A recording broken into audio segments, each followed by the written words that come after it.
Good morning, all of you, my dear students. Now, with a new session, with a new platform, I am here for a new topic that is related to BPSC 142. We will discuss a new topic here, and it will be related to BPSC 142, India's foreign policy and neighborhood concerns. So it will be a very interesting topic, and it will cover all of the surroundings that India and relations with all of the countries, and especially now with India and China. So this is the thing that we have to understand that if we discuss about the globalizing world, so we have to be connected with all of the countries. With all of the countries, we came to know about all of the facts that what is the type, what different types of relations and policies we have to adopt for making a policy, for making a good relations for to another country. So this is the thing that we are here. Myself, Dr. Lata Sharma, I'm ready now for you for getting a new topic, for giving a new knowledge about all of the facts related to BPSC 142. This is the topic is India's relations with China. So we are starting here, and coming to this topic and point, we are giving you a very blessing that a happy new year, all of you. You have to do everything accordingly for the country and for the future of your life. So always remain good for others. Now we are starting here. India and China are two big countries. Now we will discuss about here the India and China relations. This is because of we have concern about the relations of India and China here only. So India and China are two big countries, not only of Asia but also of the world. They are two neighboring countries, and both have also preserved their 5,000 years old cultures. There is a thing we have to understand about the India and China, because we are saying here that both India and and China also, we have the 5,000 years old cultures. They are agricultural countries, and a great majority of population is rural. The lakes of villages spread all over the country, and the rural population have been the main resources of cultural expansion as well as of the economic growth of respective countries. So this is the thing that we have to understand that the both countries have their 5,000-year-old cultures, and it is also the agricultural countries. Great majority of population is rural, and the population has been the main resources of cultural expansion as well as of the economic growth of their respective countries. India is located in the south of Asian continent. This is the location of India, that India is located in the south of the Asian continent, bordering the Arabian Sea and the Bay of Bengal. The country's territory is measured at nearly 3.3 million square kilometers. This is 1.3 million square miles. This is our the country's territory is measured at 3.3 million square kilometers, extending from the snow-capped Himalayan mountains in the north to tropical forest in the south. India shares more than 1,400,000 kilometers, 8.800 miles of borders with seven neighboring countries. To the northwest, this is the here that to the northwest are Afghanistan and Pakistan. This is the northwest, and to the north are China and Bhutan and Nepal, and to the east, Iraq. East are Burma, also known as Myanmar, and Bangladesh. The gross domestic product, this is GDP in India, expanded at an annual rate of 8.80% in the last reported quarter.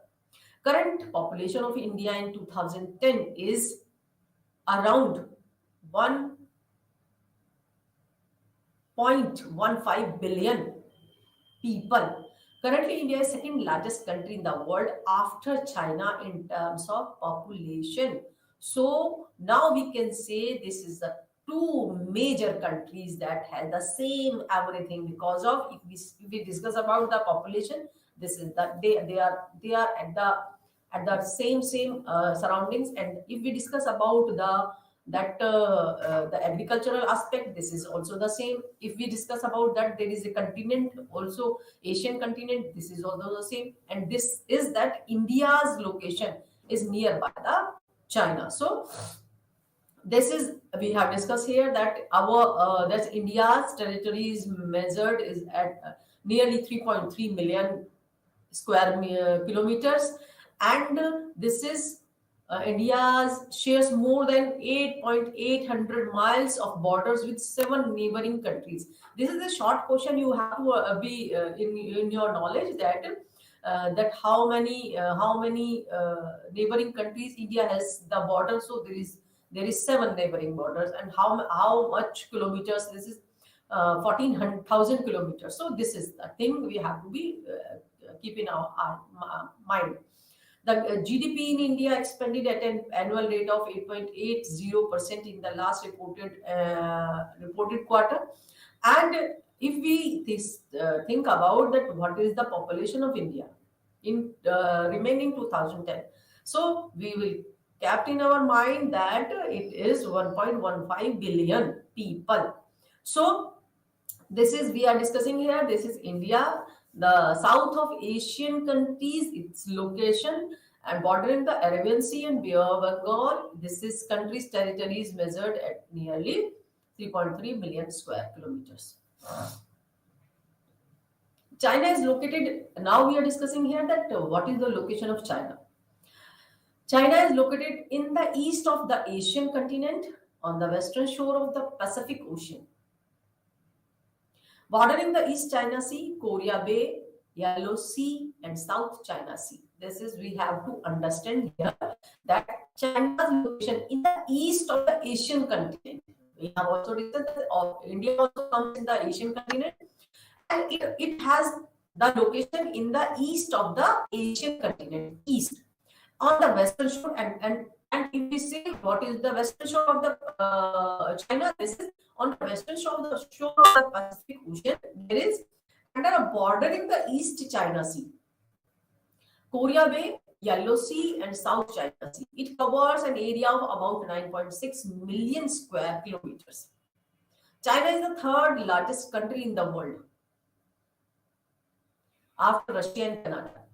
The China gross domestic product is worth $4,909 billion, or 7.92% of the world economy. This is very, very huge percentage. According to the World Bank, with just over 1.3 billion people, China is the world's most populous country. China is the largest country entirely in the Asia. China is bordered by the Korea to the east, Mongolia to the north, Russia to the northeast, and Afghanistan, Pakistan, India, Nepal, Sikkim, and Bhutan to the west and southwest, and Myanmar, the Laos and Vietnam to south. This is the total location of China, that this is surroundings. This is the area that the world most populous country is the China, and is the largest country entirely in the Asia. China is bordered by the Korea to the east, Mongolia to the north, Russia to the northeast, Afghanistan, Pakistan, India, Nepal, Sikkim, and Bhutan to the west and southwest, and Myanmar, the Laos, and Vietnam to the south.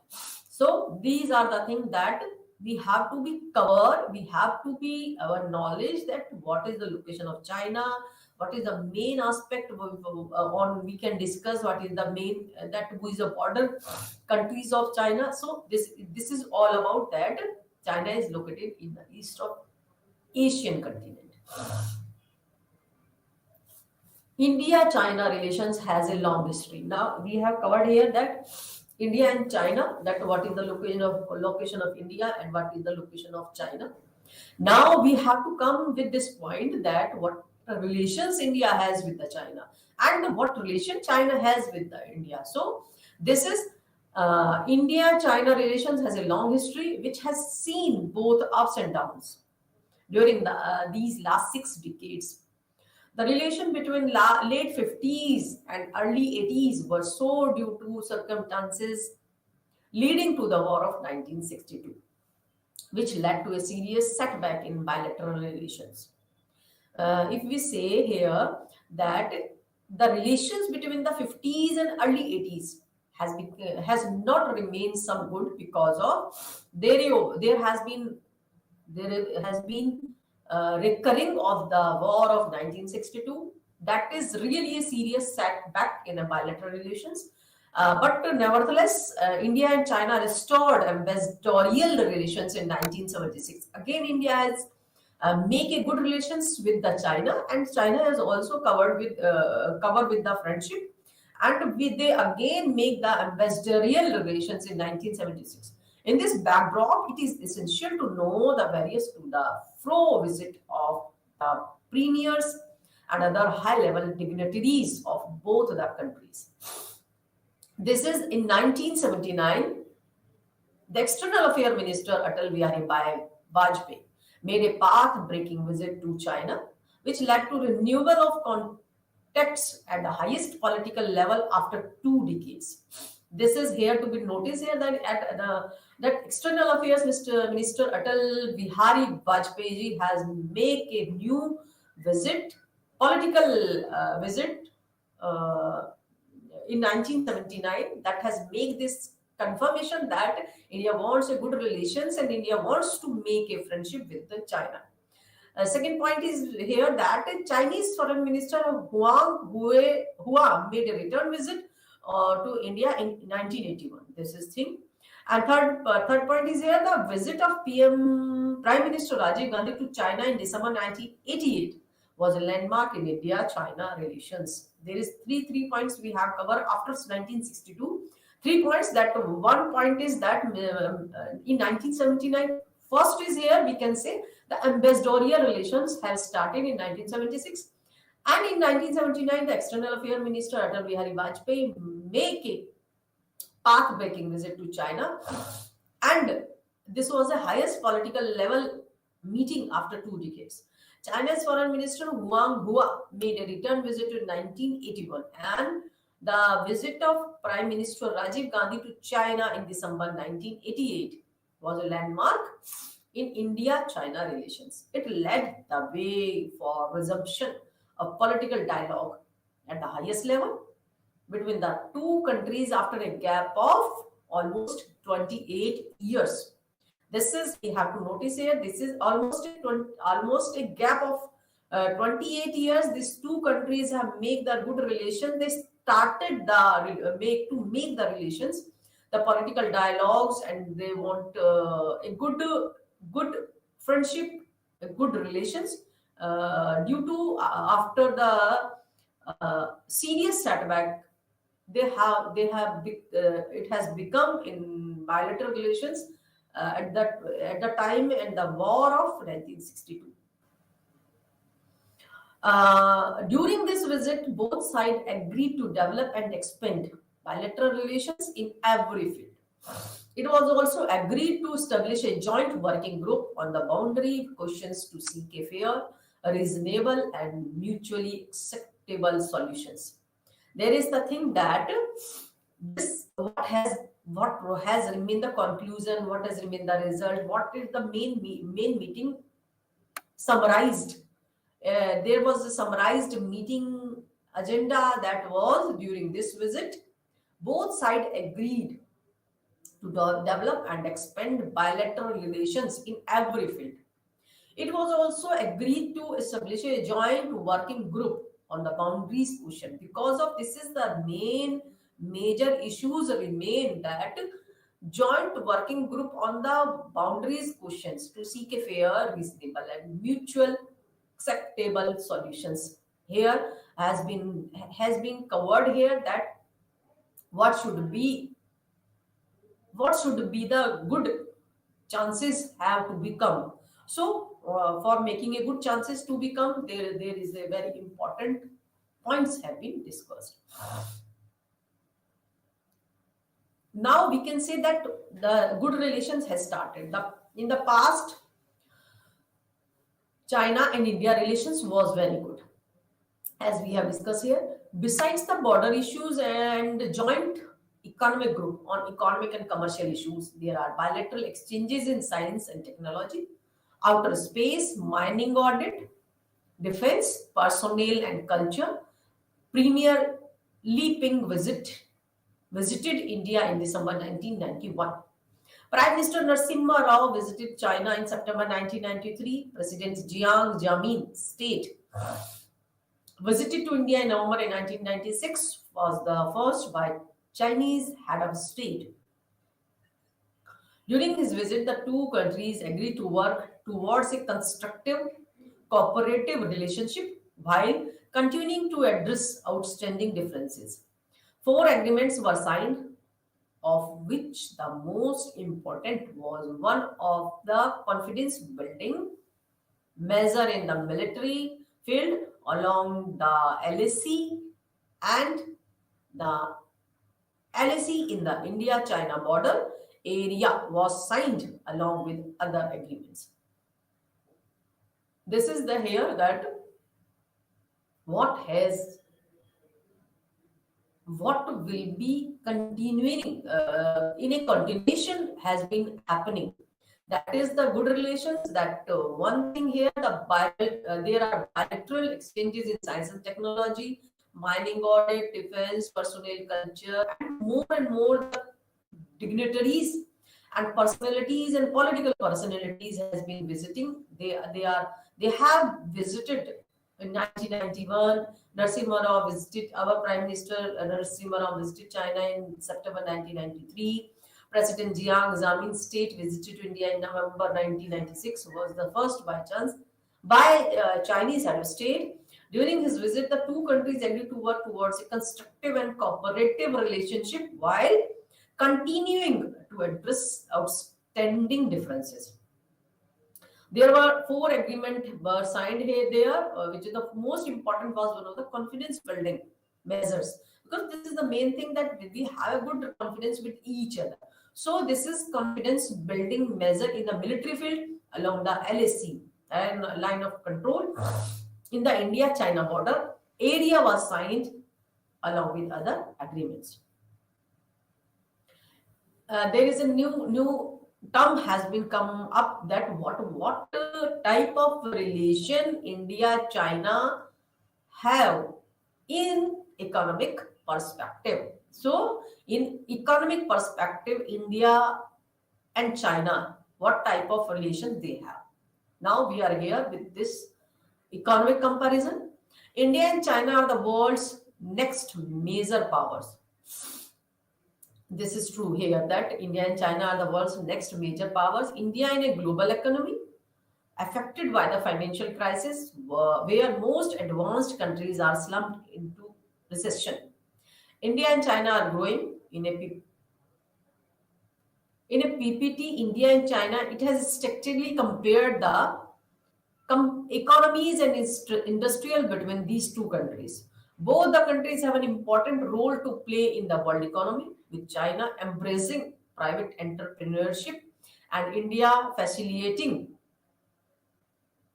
globalization with its economy. So that economic comparison will be treated here. What type of economic comparison we can give here?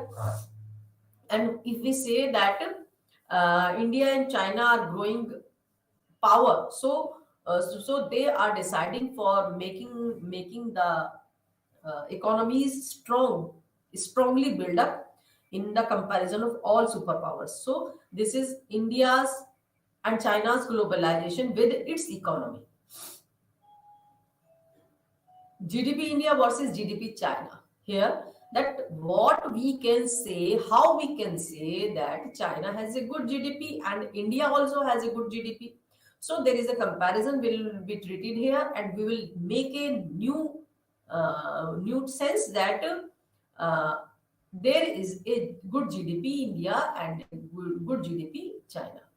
The growth rate in GDP India versus GDP China has increased outstandingly in the recent period due to several factors leading to an economic upsurge in both the countries. According to survey report on the growth rate of China and India GDP, it has been stated that institutional investors have made a notable contribution in the country's economy. Now, there is, if we say that a survey report of growth rate of China and India for the GDP of India and China, it has been stated, it has been cleared that the institutional investors made a notable contribution in the country's economy, because who has made the good contribution? There is a institutional investors have made a notable contribution in the country's economy, which led to the hike in the GDP of both the countries. India's survey done on GDP, India's versus GDP, China, the India's GDP is 4 trillion, whereas China's GDP is 10 trillion.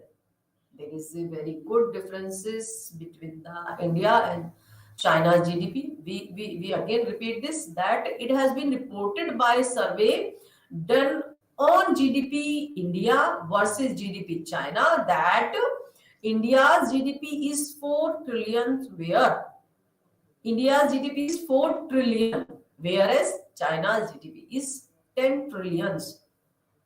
As per the post-war history of economics, China's economy has undergone a drastic change with 7% increase in its GDP. The infrastructural development in China has also been quite higher than that of India, which has added the growth of China GDP. There is now we have to be understand that what differences and what type of changes, the drastic change has made the China in accordingly and in comparatively with the India. There is major changes to be covered here, that India's GDP is 4 trillion and China's GDP is 10 trillion. And second is that infrastructural development in China has also been quite higher than that of India. There is second change here, that infrastructural development. Second is, which has that has also added the growth of China GDP. It is assumed that by the year 2050, both India GDP and China GDP will witness growth. The current GDP of China is USD 2 trillion, which is predicted to reach USD 48.6 trillion by 2050. It means 2050. It is predicted that the current GDP of China is USD 2 trillion, which is predicted to reach USD 48.6 trillion. On the other hand, India's current GDP is USD 1 trillion, which will become USD 27 trillion by that time. By that time, it means 2050. So there remain also a great differences between the GDP of Indian economy and the China and the economic aspects that depends on the infrastructural development, economic development, and all of the development related to the developed cities and developed countries, that also covers. So there is a good remark, a good prediction has been done. This is China's GDP will reach at USD 48.6 trillion by 2050, and India's GDP USD this will be 27 trillion by that time. So we have covered here the GDP India versus GDP China. Now we have to come out with the geographical aspect, the geographical term, what affect the China and India's development, GDP, and all of the factors that depends on geography. So this is what type of geographical aspect make a difference with the GDP and development of China and India. India's exports fast expanding but still equivalent to 13% of China and 16% of Asians in 2005. This is the proper roadmap of exports, that India exports how much? This is 30% of China and 16% of ASEAN in 2005. China's export surge huge but fast paced development in China and India also embodying vast import demand. The ratio of trade to GDP had been low in the China, 13% in 1990, and India 13%. China ratio more than doubled to 64% in 2005, a high proportion for a large economy. India's ratio stood at 30%. The corresponding ratio for trading goods and services were 38 and 57% respectively. The corresponding ratios for trade is there is 38%, good and services 38 and 57% respectively. So there is geography. This is the exports differences between India and China. Population. Now, if we doesn't discuss about the population aspect of the India and China, we will not be able to know about more and more aspect. So this is the Indian population currently numbers over 1.1 billion people. A figure, this is 1.15 billion people. A figure which comprises more than 17% of the Earth total population. In a little bit, we have to understand we have covered a 17% of the Earth total population. While the country's population was only 5 million, when it first won its independence from Great Britain, it had managed to triple in only 60 years. China's population was pegged at only 563 million in 1950, although the next few decades saw a dramatic increase to over 1 billion in the next 3 decades. The country's population now stands at more than 1.3 billion people, making China the most heavily populated country in the world. In fact, China's population comprises 20% of the world total population, which means that in 1 in every 5 people on the planet is Chinese. There is a good thing here that 1 in every 5 people on the planet is Chinese. Yes, this is total 1.3 billion people, and India's population is currently numbers over 1.15 billion people. So there is no too much difference. Heavily populated country is in the world is China.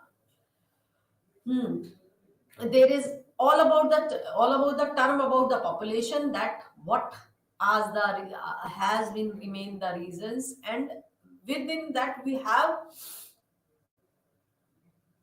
at the time of Great Britain, that has when we were not independent, that time 5 million when it was first won its independence from Great Britain. This was the population of India at the time of 1947. There is history of trade between India and China. What history has remained between, what is the history, what is the secrets, what is the past has been remained the trade between India and China. If we say there has remained a Silk Route, important path for cultural, commercial, and technological exchange between India and China from 206 BC to 220 AD. Slaves, silk, satin, spices, medicines, jewels, glassware were some of the goods. Now we have to be noticed here that what is the timings we are discussing here? The important path for cultural, commercial, And technological exchange. This is here between India and China from 206 BC to 220 AD. What type of transport, what type of trade has been covered up? What type of? There is slaves, there is silk, there is satin, there is spices, medicines, jewels, glassware. There was the some goods that has been trades. There is history of trade. Sino-Indian border conflict. Now we have to be notice. We have to understand there is because what type of relations, conflicts, and we can say challenges has been faced by the Sino-Indian border. This is Sino-Indian War was a war between China and India that occurred in 1962. The Chinese launched simulations of offensives in Ladakh and across the McMahon Line on 20 October 1962. What they have done? That they have made an offensive in Ladakh and across the Macmillan Line on 20 October 1962. The Sino-Indian War is notable for the harsh conditions under which much of disputes took places, entangling large-scale combat at altitudes of over 4.2550 meters. It means 14,000 feet. The Sino-Indian War was also noted for the non-deployment of the Navy or Air Force by either the Chinese and Indian sides. Results has make out that Chinese military victory. There were no proper relations between India and China till 1993. We have now here discussed about the 1962 war between India and China. And what he has done?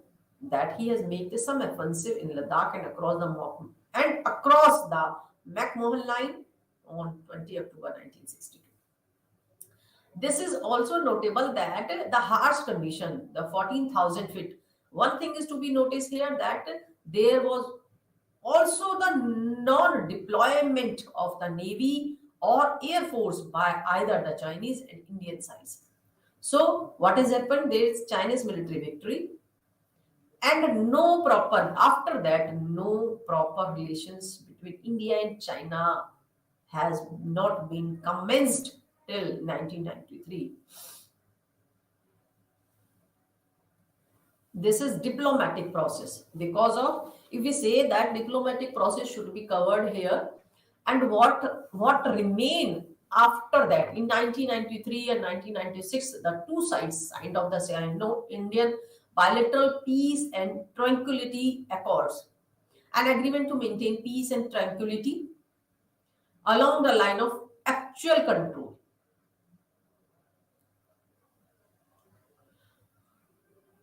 With Indian former President of Mr. K.R. Narayana visited to China, 2000 marked a gradual re-engagement of India and China diplomacy. In 2003, China officially recognized Indian sovereignty over Sikkim as the two nations moved toward resolving their border disputes. In April 2005, Chinese Premier Mr. Wen Jiabao visited Bangalore to push for increased Sino-Indian cooperation in high-tech industries. On July 6, China and India reopened Nathula, an ancient trade route which was the part of Silk Route. Asian Development Bank in 2008 formally acknowledging Arunachal Pradesh as a part of India, approved a loan to India for a development project there. Asian Development Bank. Here we will discuss that Asian Development Bank in 2008 formally acknowledging Arunachal Pradesh as a part of India. Here we discuss that diplomatic process. That what is the diplomatic process is to be understood. What is that? After 1962, there has remained a very challenging aspect and stories related to the war that India and China cannot forget. So, but after that, this is the diplomatic process has to be start up, and 1993 and 1996, there are two sides signed to the Sino-Indian bilateral peace, an agreement to maintain peace and tranquility along with the line of actual control. And there is also a starting of the visits, the presidential visits and the high level personalities visit. There is a gradual re-engagement of Indian and Chinese diplomacy. This is in 2000. And again, this is 2003. The China officially recognized Indian sovereignty over Sikkim as the two nations moved towards resolving their border disputes. In April 2005, Chinese Premier Mr. Wen Jiabao visited Bangalore to push for increased Sino-Indian cooperation in high-tech industries. And there is again in 2006, China and India reopened Nathula. This is the Silk Route. We have to know about Nathula Dharra. This is the ancient trade route which was the part of Silk Route. And again, Asian Development Bank in 2008 formally acknowledging Arunachal Pradesh as the part of India, approved a loan to India for a development project there. Now, because of we have discussed all of the parts of India-China relations, now we have to be understand. We have to came to know about the what type of cultural relations has remained from the last histories of India and China. There is Mr. Sri Ashok Chakrabarti, the cultural wing dance teacher, conducted a short-term Indian dance workshop for dance teachers at a local private dance school, and the annual meet of the China-India Friendship Association was held in Beijing in January 14. The theme of the meet was Year of the Tigers, China's Endangered Predator. A memorandum of understanding was signed in Beijing on the 16th April 2009 by the Government of India and China on the Festival of India in China and the Festival of China in India to be held in 2010. The new Culture and Information Wing of the mission began functioning during 2008. The festivals will be cultural events which will seek to promote mutual awareness and understanding of the rich cultural heritage of each country. Here is we have to know, we have to understand that these are the cultural relations has been built up for making the strongness of the relations of both countries. There is one thing what has been done, that culture wing dance teacher Mr. Sri Ashok Chakrabarti. Here is the name. He has short-term Indian dance workshop. Conducted a short-term Indian dance workshop for dance teachers at a local private dance school at annual meet of the China-India Friendship Association that was also held up in January 14. That what was the theme of that? Year of the Tiger, China's Endangered Predator. Second step has been taken, that memorandum of understanding was signed in Beijing on the 16th April 2009 by the Government of India and China on the Festival of India. And the Festival of China is also in 2010. The new Culture and Information Wing of the mission began functioning during 2008. This is the steps, this is the, we can say, workings, functioning and process has been taken off for the understanding and the awareness, the mutual awareness and the understanding of the rich cultural heritage of each country. Now there is a relations related to educational relations. What type of educational relations has remained there and what steps has been done, has been taken off for making the relations spiritualism, for the spiritualism and for the knowledge and for the further acknowledgement of the purity and for the speciality of in educational concern. Educational relations is there, that medical field. Indian doctors made in China. Thousands of made in China Indian doctors hopefully enrolled in Chinese medical universities, eager to take advantage of this deal, which seems too good to be true, and so, as they are finding out, might actually be. Diplomats say that easy admission system, affordable fee and high standards of facilities, and chief attractions for Indian students who now number more than 6,000 all over China.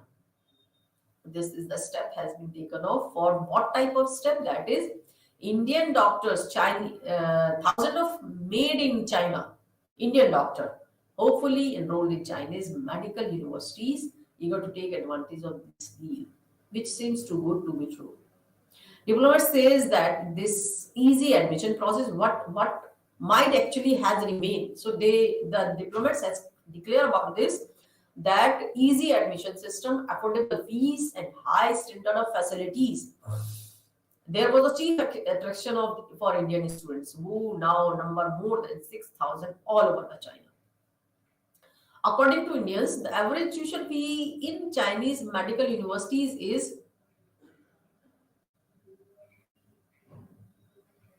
cheap, is coverable by the Indian students and is needed for board and lodging. This is a fourth of what one would spend in India. China scholarship for Indian students with work experience. Some of the top Chinese universities for Indian are Wuhan University, Xiamen University, Shenzhen University, Harbin Engineering University. So they are also giving the scholarship for Indian students, and we can say that the tuition fee of Indian students in Chinese university is not too much very highly recommended. It was just fourth of what one student would spend in India. So this is really a educational relationship startup, and more students are getting benefit of all that relations.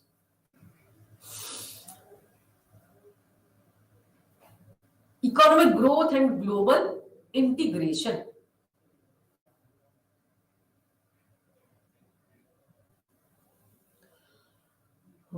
Because of we say that what type of economic growth has been done, and economic growth for the global integration. The four noble truths of new millennium. Goods. In intra-industry trade and value-added agriculture. What if we say here that economic growth with global integration, and there are four noble truths of the new millennium, that is goods, services and knowledge industries, foreign direct investment, technology, population estimate, GDP by sector agriculture, main export partners, main import partners, main industries. There is here we will discuss that what type of economic growth has been covered with the global integration. With this global integration means they did the effort of India and China. This is the global integration. Goods, intra-industry trade and value-added agriculture. Here, what type of goods here? Intra-industry trade and value-added agriculture. Services and knowledge industries, that is IT, ITS, professional services, biotech or tourism. And here is foreign direct investment also. Technology, moving up the value chain in the global production process in India. The four noble truths of the new millennium, that is goods, second is service and knowledge industries, Third is foreign direct investment, and fourth is technology, moving up the value chain in global production process. And now we will say India, about the India in brief. We will explain. We will shortly cover up all about the economic growth and global integration here. That is, population estimate 2010 11846810000. This is total GDP 3.5 to 6 trillion, and GDP nominal total is 1.235 trillion. Per capita 1.031. GDP per sector agriculture 17.5%, industry 20%, services 62%, 62.5%. 2009. In 2009, main export partners US, UAE, and China. Main export partners US, how much? That is 12.3%. UAE 9.4%, and China is 9.3% in Indian concern. Main important partners is here: China 11.1%, Saudi Arabia 7.5%, US 6.6%, UAE 5.1%, Iran 4.2%, Singapore 4.2%, Germany 4.2%. Main industries: telecommunication, textiles, chemicals, food processing, steel, transportation, equipment, cement, mining, petroleum, machinery, and information technology. These are the main industries that has make the economic growth and global integration. What type of industries is here? Textile, chemical, transportation, steel, equipment, cement technology, cement mining, petroleum, machinery, all of the things that has comes in the information technology.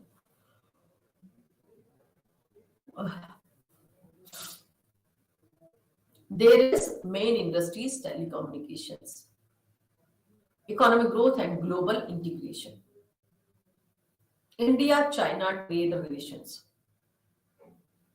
How India and China make the trade relations, how we can say not challenging the trade relation of India and China, and what type of benefits they are getting.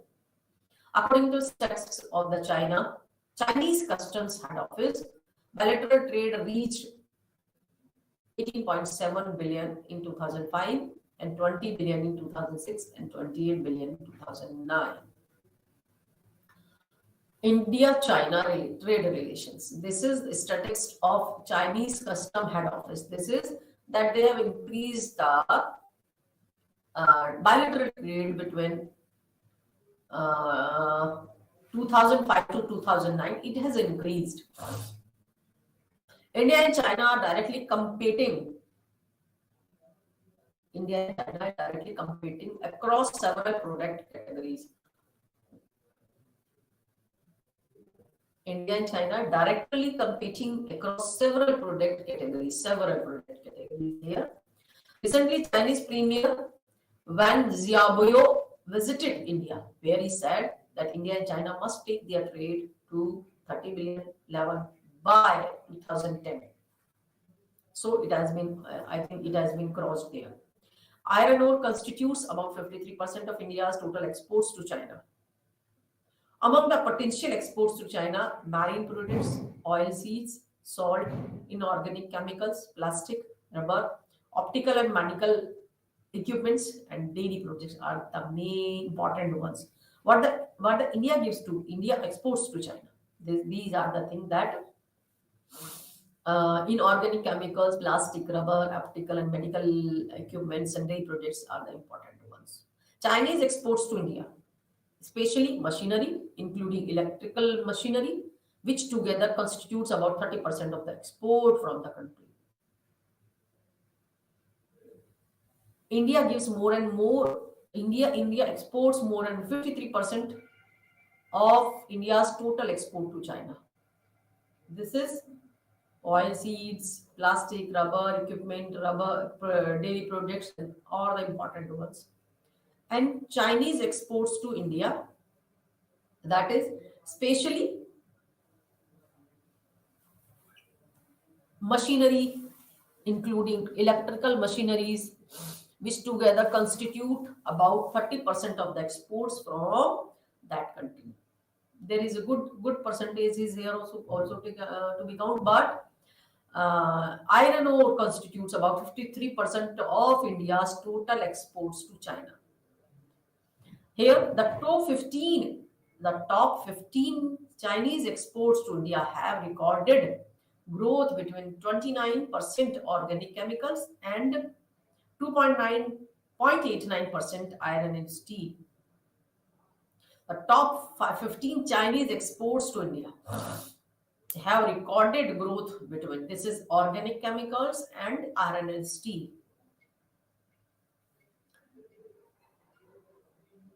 This is here the bilateral trade or clearing trade is, we are discussing here by the BTA. What is BTA? Bilateral trade or clearing trade is trade exclusively between two states, particularly barter trade based on the bilateral deals between governments and without using hard currency for payment. Bilateral trade agreements often aim to keep trade deficits at minimum by keeping a clearing account where deficit would accumulate. Bilateral investments are not encouraging either with investments by either side by being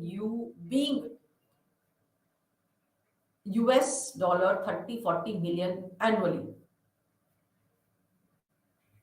India and China has stepped up functional cooperation and there is close cooperation in areas as diverse as culture. India and China has stepped up the functional cooperation and there is close cooperation in areas as diverse as culture, trade and economy, water resources, audit, personnel, mining, space, science and technology. This is the functional cooperation here to be start up. The S&T relations, science and technology relation between India and China functions within the overall ambit of agreement on cooperation in science and technology signed between the Department of Science and Technology and the PRC Ministry of Science and Technology here.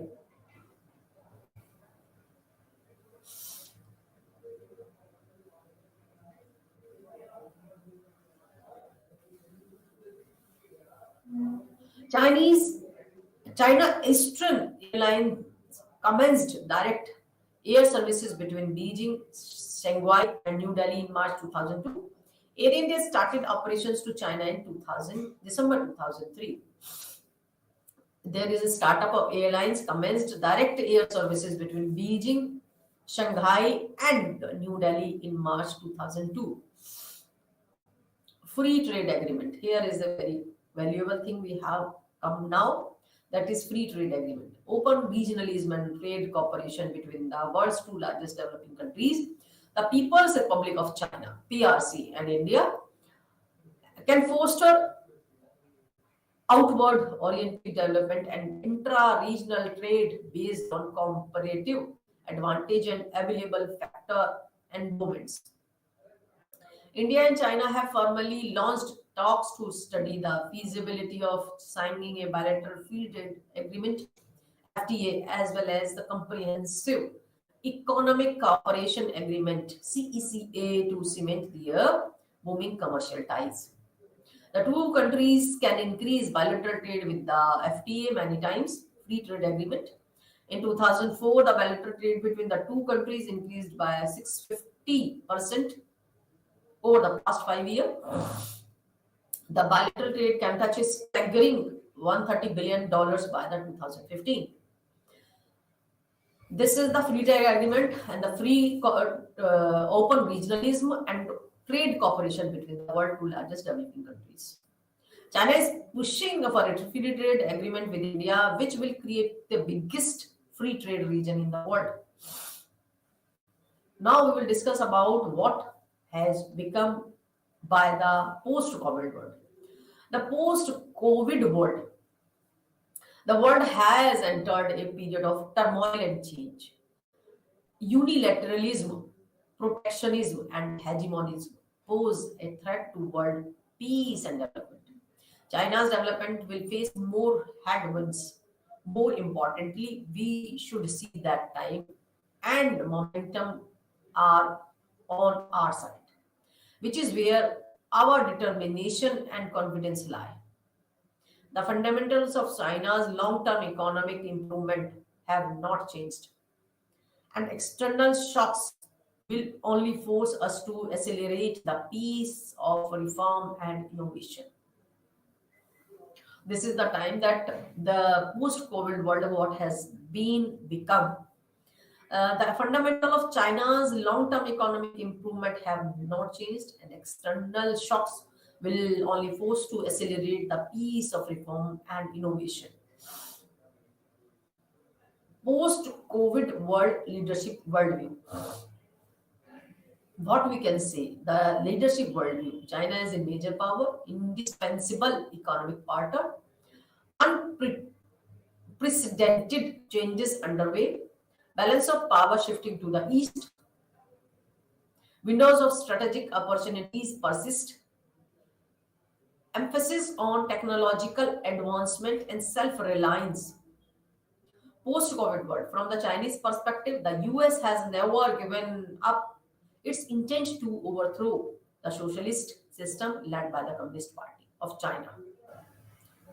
Lately, the China rhetoric from US authorities has even sought to separate the CPC from the Chinese people and pit them against each other and to challenge the basic legitimacy of the CPC and the Chinese political system.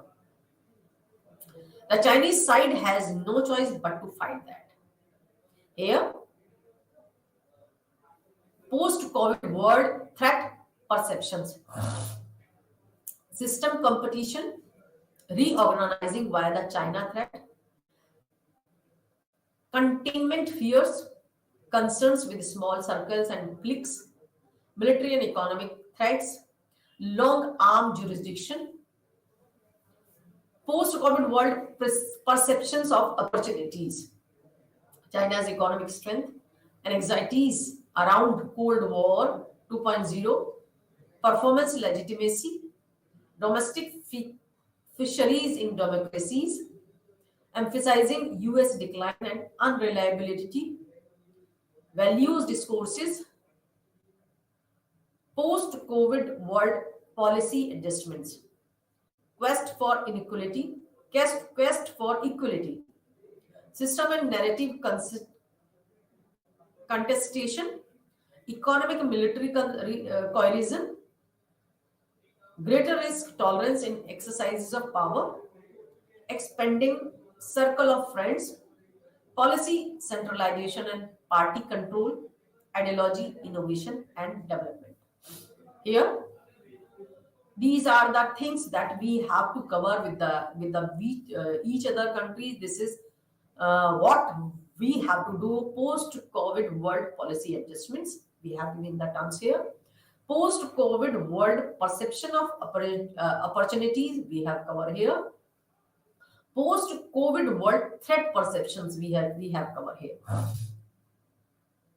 And post-COVID world leadership worldview we have also covered here. That what will be done here.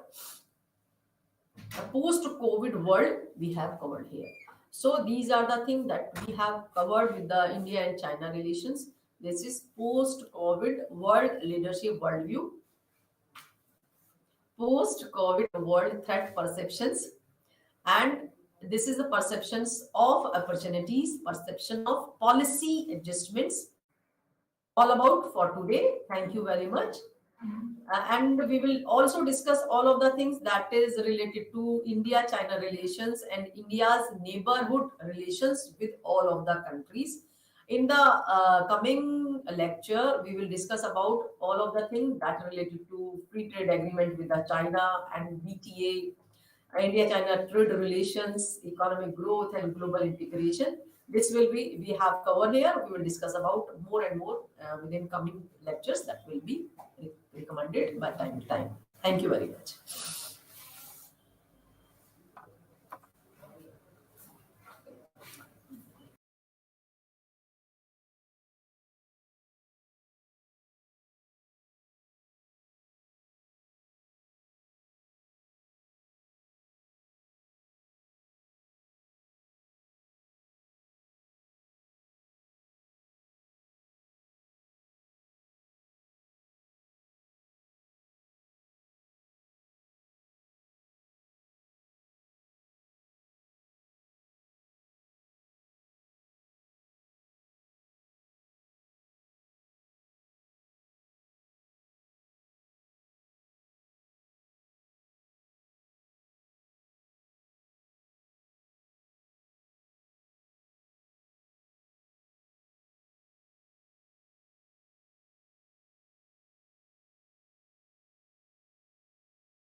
మీ అందరికీ శుభోదయం. ఈరోజు మనము కుటుంబాల గురించి మరియు 21వ శతాబ్దంలో ప్రపంచీకరణ నేపథ్యంలో మారుతున్నటువంటి కుటుంబ స్వరూపాల గురించి ఈరోజు మనం తెలుసుకుందాము. మనము ఇంతకుముందు కూడా మాట్లాడుకున్నాము, అంటే కుటుంబాలు, బంధుత్వాలు ఏ విధంగా ఉంటాయనేది మనం ఇంతకుముందు చర్చించుకున్నాము. దానికి మనం కొనసాగింపుగానే ఈరోజు 21వ శతాబ్దంలో ప్రపంచీకరణ నేపథ్యంలో జరుగుతున్నటువంటి కుటుంబాల మార్పులు, అవి ఏ విధంగా మార్పులు దారితీస్తున్నాయి, మనం ఏ విధంగా కుటుంబాన్ని అర్థం చేసుకోవాలనేది ఈరోజు మనము పాఠంలో తెలుసుకుందాము. నా పేరు డాక్టర్ అబ్బాస్ గారు మాట్లాడుతూ ఈ పాఠం చెప్తున్నాను. అయితే మీ అందరికీ తెలుసు, కుటుంబం అనేది ప్రాపంచిక సంస్థ. అది మన భారతదేశంలోనే కాదు, ప్రపంచవ్యాప్తంగా కుటుంబం అనేది బేసిక్ ఇన్స్టిట్యూషన్ అని చెప్పుకోవచ్చు. అంటే కుటుంబం అనేది అది ఆఫ్రికాలో అయినా, ఇండియాలో అయినా, లేకుంటే అమెరికాలో అయినా, యూరోప్ అయినా కానీ అది యూనివర్సల్ కుటుంబ సంస్థగా మనము అర్థం చేసుకోవాల్సిన అవసరం ఉంది. అంటే కుటుంబం అనేది ఏంటి అంటే ఒకటి సేఫ్ హెవెన్. సేఫ్ హెవెన్ అని అంటే ఏంటంటే అది ఒక మనకు అన్ని రకాల రక్షణ కవచము, లేకుంటే రక్షణగా ఉండే ఒక కుటుంబంగా చాలా మంది మనకు చెప్తా ఉంటారు. మీరు ఎన్నో సినిమాలు చూసా ఉంటారు, పచ్చని కుటుంబం, ఆ తర్వాత బంగారు కుటుంబం, ఇట్లాంటి ఎన్నో సినిమాలు చూసి ఉంటారు. అంటే కుటుంబం అనేది చాలా చాలా ప్రధానమైనటువంటి ఒక సామాజిక సంస్థ అని మనం ఇక్కడ అర్థం చేసుకోవాల్సిన అవసరం ఉంది. అయితే చాలా వరకు ఇక్కడ మనకు అర్థమైంది ఏంటిది అంటే కుటుంబం అనేది అన్చేంజబుల్, అంటే అది చేంజ్ కాదు, అది ఎప్పటికీ స్టాటిక్ గా ఉంటుంది. కుటుంబం అనేది ఒక పాత సాంప్రదాయ ఆలోచన ఉంది. ఏంటి అంటే అది కుటుంబం అనేది అది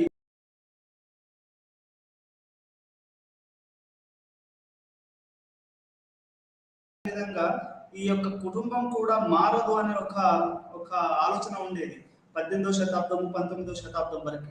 కానీ రోజు రోజుకి ఈ యొక్క భావన మారుతుంది, కుటుంబం కూడా మారుతుంది, కుటుంబం కూడా ఆ కుటుంబ బంధాలు కూడా మారుతాయనేది మనకు కొత్తగా వస్తున్నటువంటి అధ్యయనాలు తెలియజేస్తున్నాయి.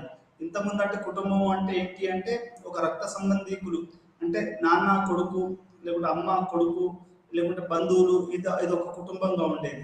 తర్వాత కుటుంబం ఎట్లయిందంటే పెళ్లి, భార్య, అదొక కుటుంబంగా ఉండేది. ఈ రెండు కుటుంబాలు కూడా కాకుండా కొత్త కుటుంబాలు వస్తున్నాయి.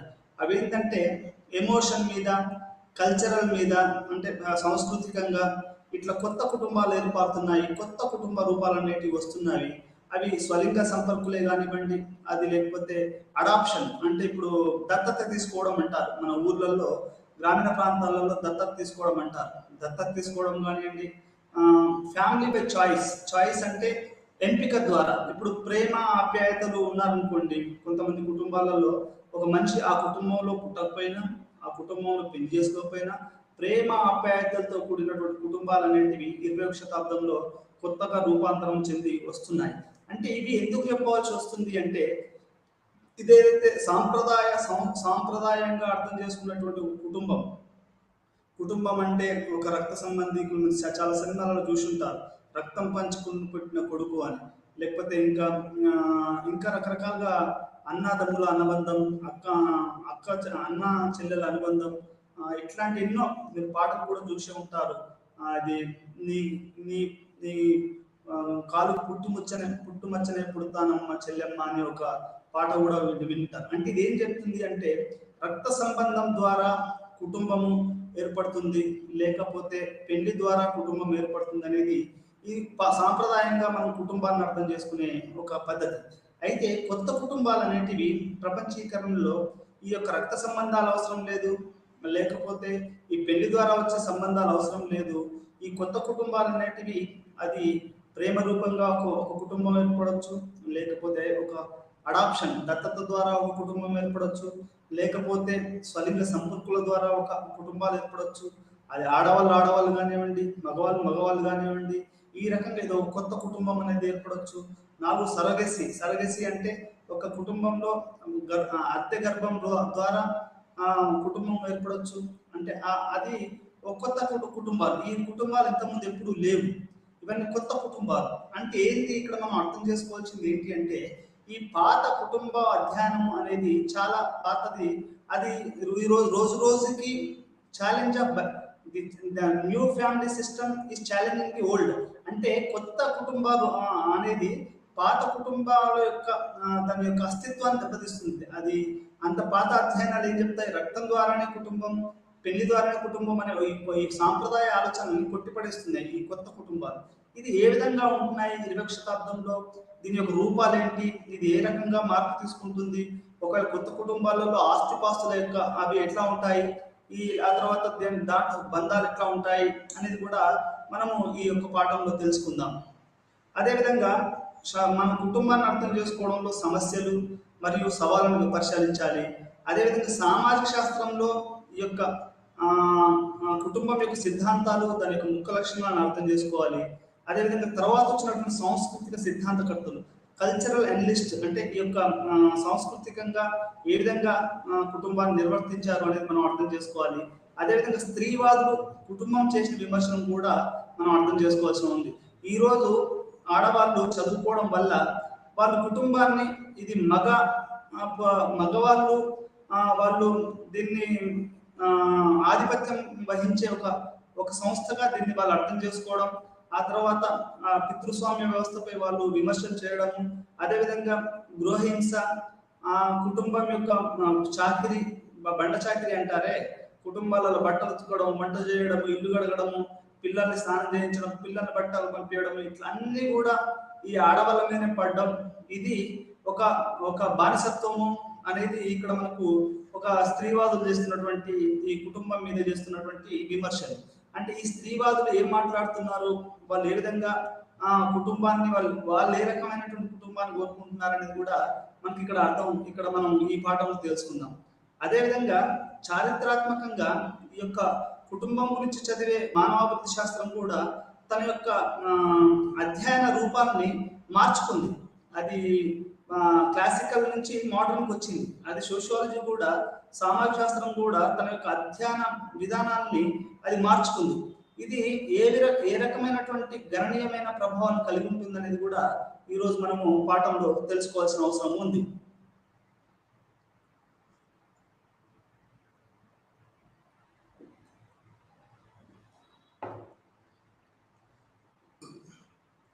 ఈరోజు పరిచయం.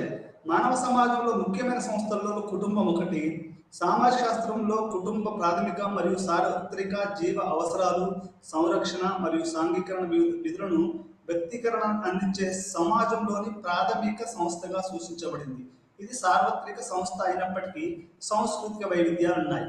అంటే దీని అర్థం ఏంటి అంటే, కుటుంబం ఏమేమి పనులు చేస్తుందయ్యా, మీరు పుట్టారు, నేను పుట్టాను, ఈ సమాజంలో ప్రతి వాళ్ళు కూడా ఒక కుటుంబంలో పుడతారు. ఏదో కొద్దిమంది అనాథలు వాళ్ళు తప్ప మిగతా వాళ్ళందరూ కూడా ఒక కుటుంబంలో పుడతారు. ఈ కుటుంబం బాధ్యతలు ఏంటి అనేది మనం అర్థం చేసుకుంటే, అది మొదటిసారిగా జీవ అవసరాలు, మనకు కావాల్సిన తిండి, బట్ట, మరియు మనం ఉండడానికి ఈ చలి, వేడి, వీటి నుంచి కాపాడుకోవడానికి ఇల్లు అనేది ఇది మనకు ఈ యొక్క కుటుంబం అందజేస్తుంది. అదేవిధంగా సంరక్షణ అంటే మన యొక్క బాగోగులు, మనకు జ్వరం వచ్చింది అనుకోండి, మన జ్వరాన్ని మొట్టమొదటిసారిగా మన తల్లిదండ్రులు చూస్తారు. మన యొక్క బంధువులు, మన అక్కను, మన అన్నయ్యను, లేకపోతే తమ్ముడిని మనం అయితే చూస్తాం. ఇది కుటుంబం చేసే ప్రాథమిక బాధ్యత. అదేవిధంగా సాంఘీకరణ అంటే మనం ఎవరితో ఎలా ఉండాలి, పక్కన వాళ్ళతో ఏ విధంగా ఉండాలి, మన బంధువులు వచ్చినప్పుడు ఏ విధంగా ఉండాలి, పెద్దవాళ్ళు వచ్చినప్పుడు ఏ విధంగా ఉండాలి, మన సమాజంలో ఏ విధంగా ముందుకు వెళ్ళాలి, ఇవన్నీ కూడా ఒక కుటుంబమే చేస్తూ ఉంది. అంటే మనిషిని ప్రాథమికంగా శిక్షణ ఇచ్చేది ఒక కుటుంబం అని చెప్పుకోవచ్చు. అందుకనే మీకు చాలా మంది వినే ఉంటారు, తల్లి తండ్రులు అనేవాళ్ళు మొట్టమొదటి టీచర్లు అంటారు. అంటే మనం పడిపోయినప్పుడు టీచర్లు పాఠాలు చెప్పడము, కాలేజీకి వెళ్ళినప్పుడు లెక్చరర్స్ పాఠాలు చెప్పడం అనేది అది ఒక రకమైన టీచర్స్. ఆ తర్వాత మొట్టమొదటిసారిగా మనకు అమ్మ అనే పాఠం, అమ్మ నాన్న అనే పదాన్ని నేర్పించేది అది అమ్మ నాన్నలే. అంటే అమ్మ నాన్నలు అనేది ఫస్ట్ పేరెంట్స్ అని చెప్తారు. ఒక శిక్షలో, ఒక విద్యలో భాగంగా మనకు మొట్టమొదటి టీచర్లు ఎవరు అంటే అది అమ్మా నాన్నగా మనం చెప్పుకోవచ్చు. అయితే ఇది ప్రాథమిక సంస్థ. అది మీరు అమెరికాలో తీసుకోండి, లండన్లో తీసుకోండి, లేకపోతే ఆఫ్రికాలో తీసుకోండి, బంగ్లాదేశ్లో తీసుకోండి, లేకపోతే సింగపూర్లో తీసుకోండి, ఎక్కడైనా కానీ ఈ కుటుంబం ఉంటుంది. ఈ కుటుంబంలో ఈ 3 అవసరాలు అవి కుటుంబం అనేది ప్రాథమికంగా అది తీరుస్తుంది. ఇది సార్వత్రిక సంస్థ. ఇది ప్రపంచం సార్వత్రిక సంస్థ అంటే యూనివర్సల్ ఇన్స్టిట్యూషన్. ఎక్కడ పోయినా కానీ ఈ యొక్క కుటుంబం అనే ఒక సంస్థ మీకు అవపడుతుంది. అయితే ఇక్కడ మనం అర్థం చేసుకోవాల్సింది ఏంటి అంటే, ఈ కుటుంబం అనేది కూడా ఒక్కొక్క సమాజంలో ఒక్కొక్క రకంగా ఉంది. అంటే ఇప్పుడు మనకు అమెరికా తీసుకుంటే 80-90% ప్రజలు విడాకులు తీసుకొని రకరకాల వేరే కుటుంబాలు పెట్టడము, ఆ తర్వాత డైవర్స్ రేట్ ఎక్కువగా ఉంది అక్కడ. అక్కడ న్యూక్లియర్ ఫ్యామిలీస్ ఎక్కువగా ఉన్నాయి. ఆ తర్వాత వైవిధ్యం కలిగిన కుటుంబాలు ఎక్కువగా ఉన్నాయి. భారతదేశంలో అయితే ఆ యొక్క డైవర్స్ రేట్ తక్కువగా ఉందని చెప్పుకోవచ్చు మనం. కొంచెం కుటుంబ వ్యవస్థ కొంచెం ఇంకొంచెం పర్వాలేదని అంటే పర్వాలేదని కాదు, ఇక్కడ వేరుగా ఉంది. అదే మీకు అరబ్ వేరే కంట్రీస్ అయితే అక్కడ వేరుగా ఉంటాయి. అంటే సాంస్కృతిక ఈ కుటుంబాలలో సాంస్కృతిక వైవిధ్యాలు ఉన్నాయనేటివి మనము ఇక్కడ గమనించవలసినటువంటి అంశం. కుటుంబాన్ని ఎట్లా అర్థం చేసుకోవాలి? అసలు మనం సాంప్రదాయ సోషియాలజీలో ఈ కుటుంబంలో ఎట్లా అర్థం చేసుకోవాలంటే, కుటుంబం యొక్క నిర్వచనం లేదు. ఇది విస్తృత అర్థంలో సాధారణ పూర్వీకులు, వారసులు అందరూ కుటుంబ వృక్షం వలె లేదా ఇరుకైన అర్థంలో వారి పిల్లలతో కలిసి జీవించే తల్లిదండ్రులుగా యూనిట్గా ఉపయోగపడతారు. అంటే ఏంటి అంటే, కుటుంబం అంటే ఏంటయ్యా అంటే, సామాజిక శాస్త్రంలో ఏం చెప్పారు అంటే, ఇది ఒక అర్థం ఒక విస్తృత అర్థంలో ఉంది అనేది వాళ్ళు చెప్పారు. ఇది ఒక పిల్లలతో కలిసి ఒక తల్లిదండ్రులు జీవిస్తే దాన్ని మనం కుటుంబం అని చెప్పుకోవచ్చు. అదొక యూనిట్. ఆ యూనిట్ అంటే దాన్ని ఒక ఆర్థిక పరమైన, ఒక సామాజిక పరమైన, ఒక సాంఘిక పరమైన, సాంస్కృతిక పరమైన, రాజకీయ పరమైనటువంటి ఒక యూనిట్ గా మనము ఒక కుటుంబాన్ని చెప్పుకోవచ్చు. సామాజిక శాస్త్రంలో కుటుంబం అనేది రక్తం, దాన్ని ఇంగ్లీష్ లో ఆర్గనేట్ అంటారు, లేదా వివాహం, అది రక్తాన్ని అయితే కాగ్నేట్ అంటారు, వివాహం అయితే ఆర్గనేట్ అంటారు. ఈ రెండు రకాలుగా కుటుంబం ఏర్పడుతుంది అనేది మనకు ఈ యొక్క అంటే సాంప్రదాయ సామాజిక శాస్త్రంలో తెలుస్తుంది. ఇదే కుటుంబాన్ని మనము రకరకాల పేర్లతో పిలుస్తారు. కుటుంబం అని, గ్రహం అని, కులం అని, వంశం అని, హిందీలో అయితే పరివార్ అని, ఇంగ్లీష్లో అయితే ఫ్యామిలీ అని, ఇట్లా రకరకాల, అదే ముస్లింలో అయితే ఘర్ అని, లేకపోతే పరివార్ అని, ఇట్లాంటి రకరకాల పదాలతోటి కుటుంబాన్ని మనము నిర్వర్తించడం జరుగుతుంది. ఇన్ని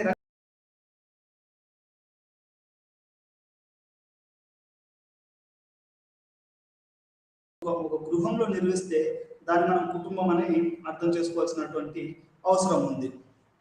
దీనికి రకరకాలుగా ఇప్పుడు నేను పైన చెప్పినట్టు మీరు చాలా రకాలైనటువంటి పదాలని మనం కుటుంబం అనే పదానికి వాడతాం. మరి దీంట్లో ప్రాథమిక భావనలు ఏంటి, దీనికి నిర్వచనం ఏంటి అనేది కూడా, ఎందుకంటే నిర్వచనం అనేది చాలా ముఖ్యము.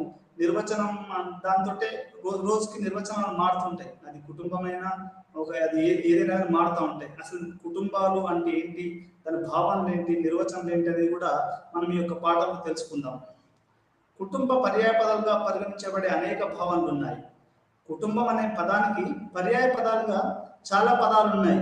అయితే ఈ సామాజిక శాస్త్రంలో చాలా వ్యత్యాసం ఉంటుంది ఒక పదానికి ఇంకొక పదానికి. ఇప్పుడు మనం ఏమనుకుంటాం, గృహానికి కుటుంబానికి ఒకటే పదం అని అనుకుంటాం. గృహం అంటే ఒక ఫిజికల్ స్ట్రక్చర్, అంటే ఒక నిర్మితి. కుటుంబం అంటే ఏంటంటే బంధాలు, ఏంటి అంటే తల్లి, తండ్రి, కొడుకు, పిల్లలు, ఇది కుటుంబం. ఈ కుటుంబం ఒక చోట జీవిస్తే దాన్ని గృహము అంటారు. దాన్ని మనం ఇప్పుడు చాలా మంది సాధారణంగా ఏం మాట్లాడతారంటే కుటుంబమును గృహం ఒకటే అని అనుకుంటారు. కానీ ఆ రెండు పదాలలో కూడా చాలా వ్యత్యాసం ఉందనేది మనం ఇక్కడ అర్థం చేసుకోవాల్సిన అవసరం ఉంది. అందుకనే మనం ఈ కుటుంబం అనేది తెలుసుకునేటప్పుడు దీని యొక్క ప్రాథమిక భావన, దీని నిర్వచనము, ఇవన్నీ కూడా మనం చాలా దగ్గరగానే ఉంటాయి. కానీ మనం చాలా స్పష్టంగా ఒక సామాజిక శాస్త్రవేత్తగా దీన్ని చాలా స్పష్టంగా అర్థం చేసుకోవాల్సినటువంటి అవసరం ఉంది. ఈ పాఠంలో మనం అది కూడా తెలుసుకుంటాం. గృహానికును కుటుంబానికి రెండు తేడా, మళ్ళీసారి చెప్తున్నాను, గృహానికి కుటుంబానికి తేడా ఉంది. కుటుంబము అంటే తల్లిదండ్రులు, ఆ బంధాలు. గృహము అంటే ఈ యొక్క తల్లిదండ్రులు, పిల్లలు కలిసి ఉండే ఒక నివాస స్థలాన్ని గృహం అంటారు. గృహము లేదా నివాస స్థలాన్ని పంచుకునే వ్యక్తుల సమూహంగా నిర్వచించవచ్చు. ఒక చోట వీళ్ళందరూ కలిసి ఒక చోట జీవిస్తే దాన్ని గృహము అంటారు. ఇప్పుడు మా ఊరే ఉందనుకోండి, మా ఊర్లో మా అమ్మ, నాన్న, నేను, మా అమ్మమ్మ, మా తాతమ్మ ఉండేది, అది మా గృహం అని చెప్పుకోవచ్చు. అంటే ఇక్కడ ఒక వ్యక్తుల సముదాయము అక్కడ ఆ గృహంలో నివసిస్తుందని మనం చెప్పుకుంటాం.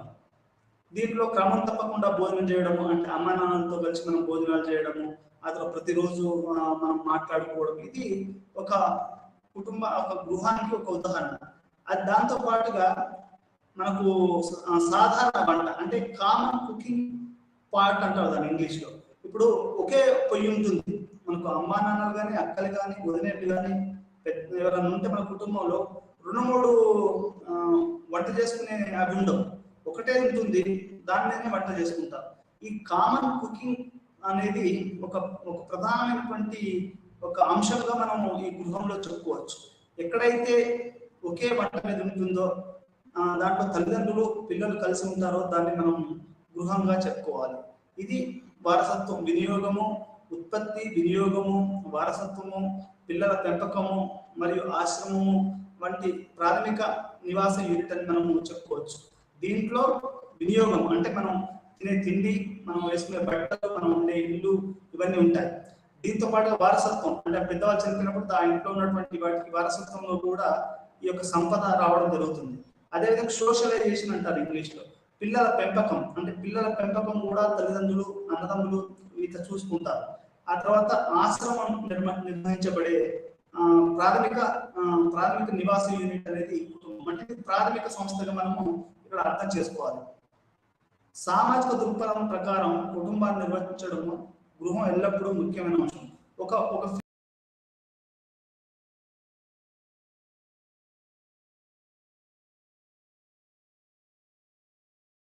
ఏ ఫ్యామిలీ కూడా గృహం లేకుండా అది బతకగలరు. ఇప్పుడు భార్య భర్తలు అంటే వాళ్ళకు కూడా ఒక ఇల్లు ఉండాలి కదా. ఆ ఇల్లు లేకుండా వాళ్ళు ఎట్లా బతుకుతారు? అది ఆ ఇల్లు గృహం అనేది అది ఎప్పుడైనా ఒక ముఖ్యమైన అంశం అన్నట్టు ఒక కుటుంబానికి. సాధారణ కుటుంబాన్ని పంచుకోకుండా ప్రజలు ఒకే కుటుంబం సభ్యులుగా ఉండవచ్చు.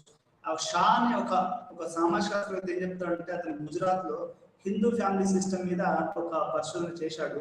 అతను ఏమంటాడు అంటే, సాధారణ కుటుంబాన్ని పంచుకోకుండా ప్రజలు ఒకే కుటుంబంలో సభ్యులుగా ఉండొచ్చు అనేది షా అని తన యొక్క అభిప్రాయంలో చెప్పాడు. అంటే ఇక్కడ మీరు స్పష్టంగా అర్థం చేసుకోవాల్సింది ఏంటి అంటే, ఒక కుటుంబానికి గృహానికి అది కంపల్సరీ ఒక అవినాభావ సంబంధం ఉంటుంది.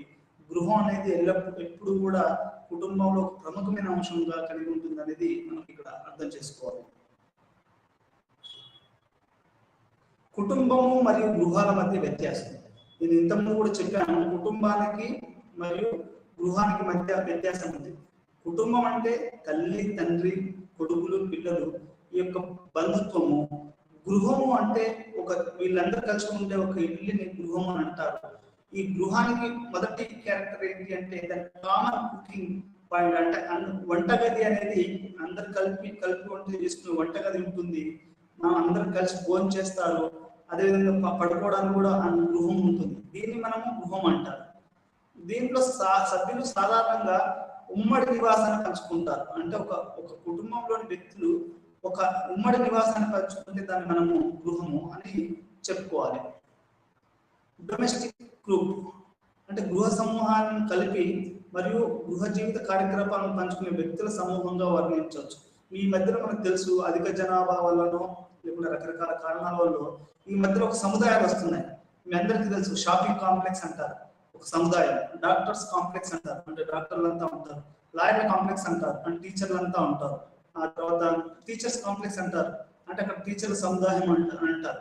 అంటే వీళ్ళందరూ కూడా ఒక చోట గుమిగూడి ఉండడాన్ని మనం ఒక డొమెస్టిక్ గ్రూప్ అని కూడా మనం చెప్పుకోవచ్చు. ఇది అమెరికా లాంటి దేశాలలో కానివ్వండి, లేకపోతే యూరోప్ లాంటి దేశాలలో కానివ్వండి, ఇవి డొమెస్టిక్ గ్రూప్స్ అనేవి చాలా ఎక్కువగా ఉంటాయి. ఒక్కొక్కసారి ఇవి చాలా పెద్దగా ఉంటాయి. చాలా పెద్దగా అంటే ఒక కుటుంబం అంటే 4-5 కాదు, కొన్ని కమ్యూన్స్ ఉంటాయి. కమ్యూన్స్ అంటే కొన్ని వేల మంది కూడా ఒక గృహంగా వాళ్ళు ఒక గ్రూప్ గా ఉండొచ్చు, ఒక సముదాయంగా ఉండొచ్చు అనేది మనకు కొన్ని చోట్ల అర్థమవుతుంది.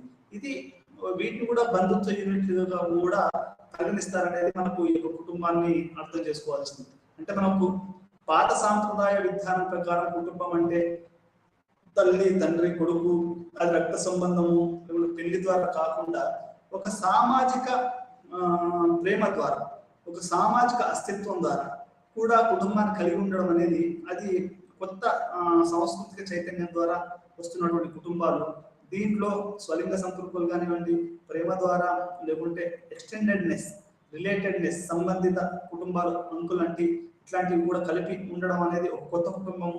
అదేవిధంగా సరగసి అని, ఆ తర్వాత మీకు చట్టాల ద్వారా కానివ్వండి, ఇట్లా రకరకాల కుటుంబాలు అనేవి కూడా ఈరోజు కొత్తగా వస్తున్నాయి. వీటిని ఇవి సాంప్రదాయ కుటుంబాలకు భిన్నంగా ఉంటాయని మనం చెప్పుకోవచ్చు. గృహ సమూహము మరియు కుటుంబాల మధ్య వ్యత్యాసం. గృహ గృహము అనేది లాటిన్‌లో అది బంధుత్వం లేని వ్యక్తుల కొన్ని అర్థం గృహ సమూహం వలె ఉంటుంది. లాటిన్‌లో కుటుంబం యొక్క అసలు అర్థం గృహ సమూహం అని. అంటే కుటుంబం అంటేనే గృహం, గృహం అంటేనే కుటుంబం. అంటే ఒక చోట అమ్మా, నాన్న, పిల్లలు వీళ్ళందరూ కలిసి ఉండడానికి దాన్ని మనం గృహ సముదాయం అని కూడా చెప్పుకోవచ్చు. అయితే సామాజిక శాస్త్రంలో బంధుత్వం లేని వ్యక్తులచే కొన్ని దేశీయ సమూహాలు ఏర్పాటవుతాయి అనే ప్రతిపాదికన రెండు వేరు చేయబడ్డాయి. అంటే గృహం అనే దాంట్లో కొంత బంధుత్వం లేని వాళ్ళు కూడా ఉండొచ్చు. అదే సమయంలో ఒకే కుటుంబంలోని సభ్యులు రెండు లేదా అంతకంటే ఎక్కువ దేశీయ సమూహాలతో పంపిణీ చేయబడవచ్చు. అదేవిధంగా ఒకే కుటుంబంలోని వ్యక్తులు కూడా రకరకాల వాటిలలో కూడా వాళ్ళు పంపిణీ చేయబడి రకరకాల కుటుంబాలుగా వాళ్ళు ఉండొచ్చు. కాబట్టి గృహ గృహ సముదాయానికి మరియు కుటుంబానికి చాలా వ్యత్యాసాలు ఉన్నాయి అనేది మనం ఇక్కడ అర్థం చేసుకోవాల్సిన అవసరం ఉంది. సామాజిక శాస్త్రం కుటుంబం యొక్క సామాజిక సంస్థ అనే లెన్స్ ద్వారా చూస్తుంది. సామాజిక శాస్త్రం అనేది ఒక కుటుంబాన్ని ఒక సామాజిక సంస్థగా అది చూస్తుంది. అంటే ఒక సోషల్ ఇన్స్టిట్యూషన్ అంటారు దాన్ని ఇంగ్లీష్లో. అది మీరు క్యాస్ట్ అయినా కానివ్వండి, రిలీజన్ అయినా కానివ్వండి, ట్రెడిషన్ అయినా కానివ్వండి, ఇంకా వీటన్నిటిని సోషల్ ఇన్స్టిట్యూషన్స్ అని చెప్తారు మనం. దీంట్లో దీంట్లో 4 రకాలైనటువంటి సిద్ధాంతాలు ఉన్నాయి. ఈ కుటుంబాన్ని మనం చూడవలసినటువంటి 4 రకాలైనటువంటి సిద్ధాంతాలు ఉన్నాయి. అవి ఫంక్షనలిస్ట్ అంటే కార్యశీలత. అంటే ఫంక్షనలిజం అనేది టాల్కాట్ పర్సన్ అనే ఒక అమెరికన్ సామాజిక శాస్త్రవేత్త చెప్పాడు. అది కార్యశీలత సిద్ధాంతం. అసలు కుటుంబాన్ని అనేది మనం ఏ రకంగా చూడొచ్చు, ఏ దృక్పథంతో చూడొచ్చు అనేది 4 రకాలైనటువంటి సైద్ధాంతిక రూపాలున్నాయి. ఒకటి కార్యశీలత అంటే ఫంక్షనలిజం. అంటే ఏంటి అంటే ఒక కుటుంబం, అది తర్వాత మాట్లాడుకుందాం. రెండో సిద్ధాంతం ఏంటంటే సంఘర్షణ సిద్ధాంతం. అంటే కుటుంబాన్ని మనం సంఘర్షణ సిద్ధాంతం ద్వారా చూడాలనేది రెండోది. మూడోది సాంకేతిక పరస్పరవాదం, అంటే అది సింబాలిక్ ఇంటరాక్షనిజం అని మనకు ఇంగ్లీష్లో చెప్తారు. అది మూడో సిద్ధాంతం. నాలుగోది స్త్రీవాద దృక్పథం. అంటే స్త్రీవాదులు కుటుంబాన్ని చేసేది కూడా ఒక ఒక ఒక పర్స్పెక్టివ్గా మనము చెప్పుకోవచ్చు. అంటే ఈ 4 రకాలైనటువంటి భావనలు, సిద్ధాంతాలు ద్వారా మనం కుటుంబాన్ని చూడాలి.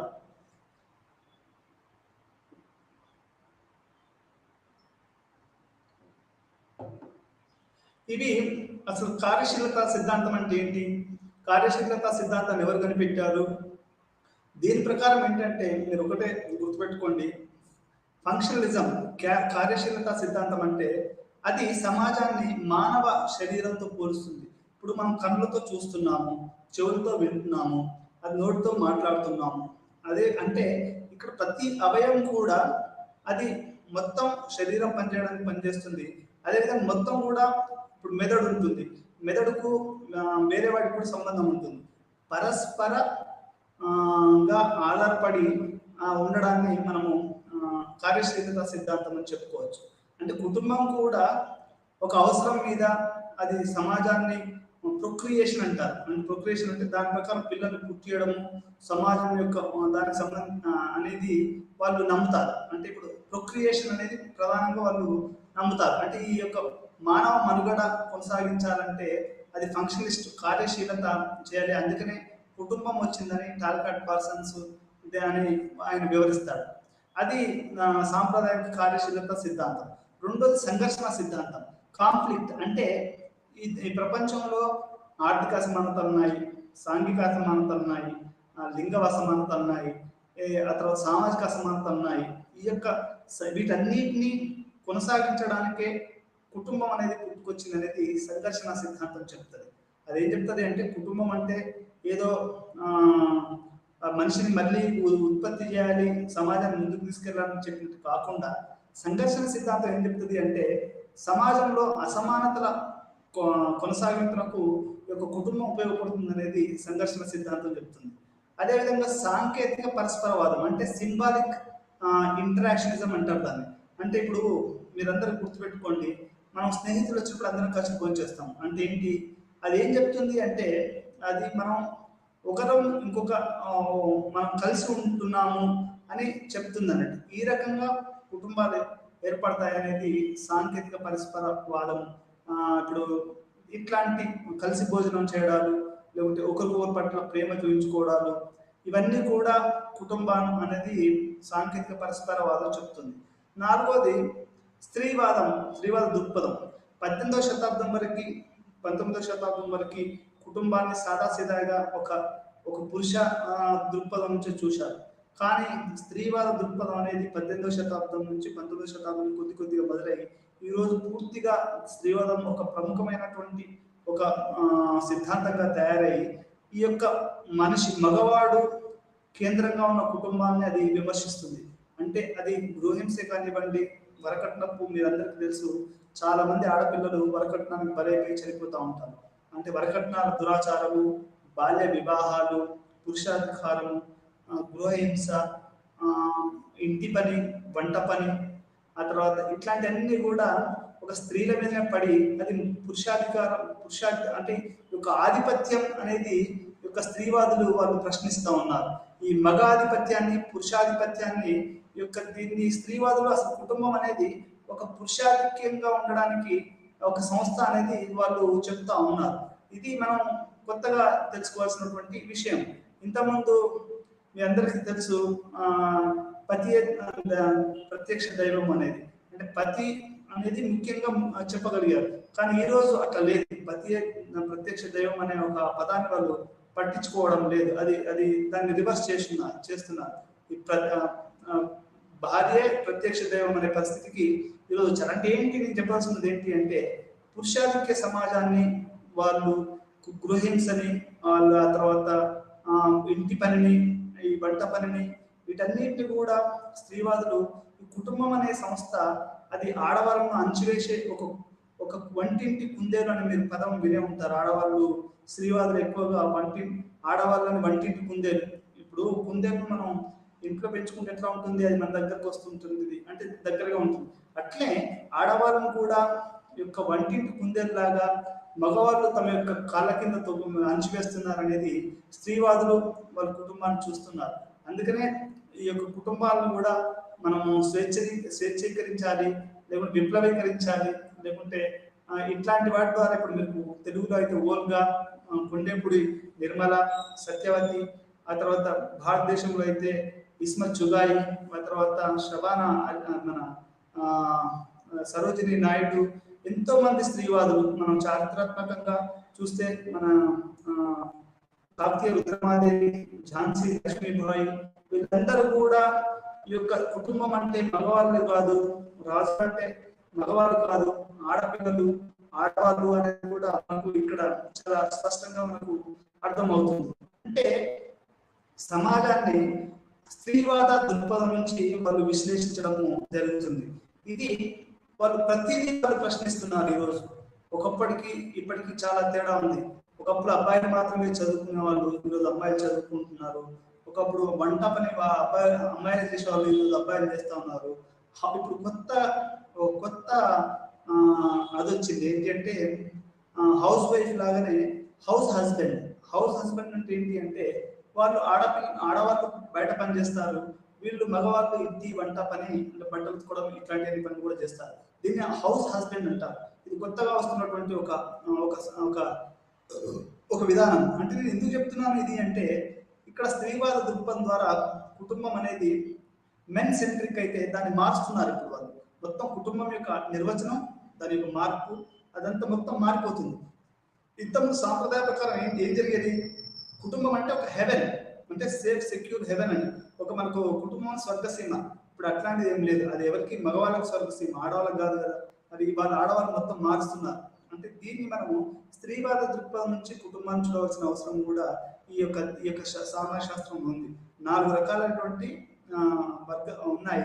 కార్యశీలత సిద్ధాంతం, సంఘర్షణ సిద్ధాంతం, సాంకేతిక పరస్పరవాద సిద్ధాంతం మరియు స్త్రీవాద దృక్పథ సిద్ధాంతం. ఈ 4 సిద్ధాంతాల ద్వారా మనము కుటుంబాన్ని చూడవలసిన అవసరం ఉంది. సంఘర్షణ సిద్ధాంతం సామాజిక సమూహాల మధ్య సంఘర్షణతో వర్గీకరించబడుతుంది. వీళ్ళు ఏమంటారంటే all history is a history of class struggle. అంటే ప్రపంచ చరిత్ర మొత్తం వర్గ పోరే అని కార్ల్ మార్క్స్ చెప్తారు. అది స్త్రీ పురుషులైనా, ఉన్నవాళ్ళు లేని వాళ్ళైనా, ఈ పోటీ అనేదే అసమాన శక్తి మరియు పోటీ ప్రయోజనాలతో సమూహాలు కొరత వనరుల కోసం పోటీ పడతారు. అంటే ఈ సిద్ధాంతం ఏం చెప్తుంది అంటే మనకు ఉండే యొక్క సహజ వనరులు తక్కువ.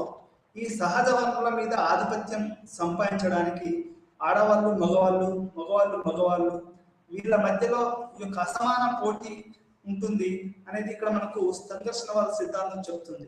అదేవిధంగా ఈ నిర్మాణంలోనే, సామాజిక నిర్మాణంలోనే ఈ యొక్క అసమానతలు కొనసాగించడానికి ఈ యొక్క కుటుంబం ఉపయోగపడుతుంది, దాని పనితీరు ఉపయోగపడుతుంది అనేది వీళ్ళు సంఘర్షణ సిద్ధాంతం వాళ్ళు చెప్తారు.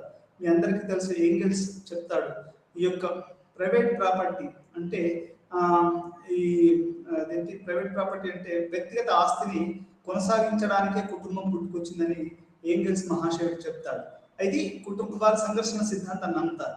మూడోది సోషల్ ఇంటరాక్షనిజం అనే సాంఘిక సిద్ధాంతం. అంటే ఇప్పుడు మీ అందరికీ తెలుసు, సెలవులు వచ్చినప్పుడు ఆదివారం మీకు శనివారం ఆదివారం రాగానే కుటుంబాలు మొత్తం ఒక చోటికి ఇక్కడ పిక్నిక్ కానీ నీటని పోతా ఉంటారు. ఎందుకు పోతారయ్యా? ఇదంతా మనకు వనభోజనాలను చేస్తూ ఉంటారు తెలంగాణలో అయితే, హైదరాబాద్లో అయితే. ఈ వనభోజనాలు అనేవి ఏంటివి? ఈ యొక్క పిక్నిక్లు పోవడం ఏంటి? కుటుంబాలే వాళ్ళు ఎట్టన్నా పోతూ ఉంటారు. అంటే ఇదేంటి అంటే ఇది సింబాలిక్ ఇంటరాక్షనిజం, సాంఘిక సిద్ధాంతం చెప్పుకోవచ్చు. వనభోజనాలు చేయడము, లేకుంటే ఆదివారం శనివారం ఆదివారం వచ్చిందంటే అందరు కలిసి బయటకు వెళ్ళడము, పిక్నిక్లకు వెళ్ళడము, ఒకే చోట కూర్చొని భోజనాలు చేయడము, ఇదంతా ఏంటి అంటే ఒకరికొకరు చెప్పుకోవడం అన్నట్టు. ఏమని? మీకు సపోర్ట్ గా మేము ఉండాలి, మాకు సపోర్ట్ గా మీరు ఉండాలి అనేది ఇది ఒక సోషల్ ఇంటరాక్షనిస్ట్ సిద్ధాంతం. అంటే కుటుంబాలు ఆ రకంగా కొనసాగుతాయి అనేది ఈ యొక్క దృక్పథం చెప్తుంది. ఇది పునరుజ్జీవింపజేస్తుందని, అంటే ఒక కుటుంబాన్ని కొంచెం ఫ్రెష్ అప్ చేస్తుంది అని, అది ఈ యొక్క సిద్ధాంతం. దీన్ని మనకు సోషల్ ఇంటరాక్షనిజం చెప్తారు. దీన్ని ఇంగ్లీష్లో ఏమంటారు? సింబాలిక్ ఇంటరాక్షనిజం అంటారు. అంటే మనిషి చేసే సాంకేతికమైనటువంటి పనులు ఇవన్నీ, దీన్ని మనం సోషల్ ఇంటరాక్షనిజం అనేది చెప్పుకోవచ్చు.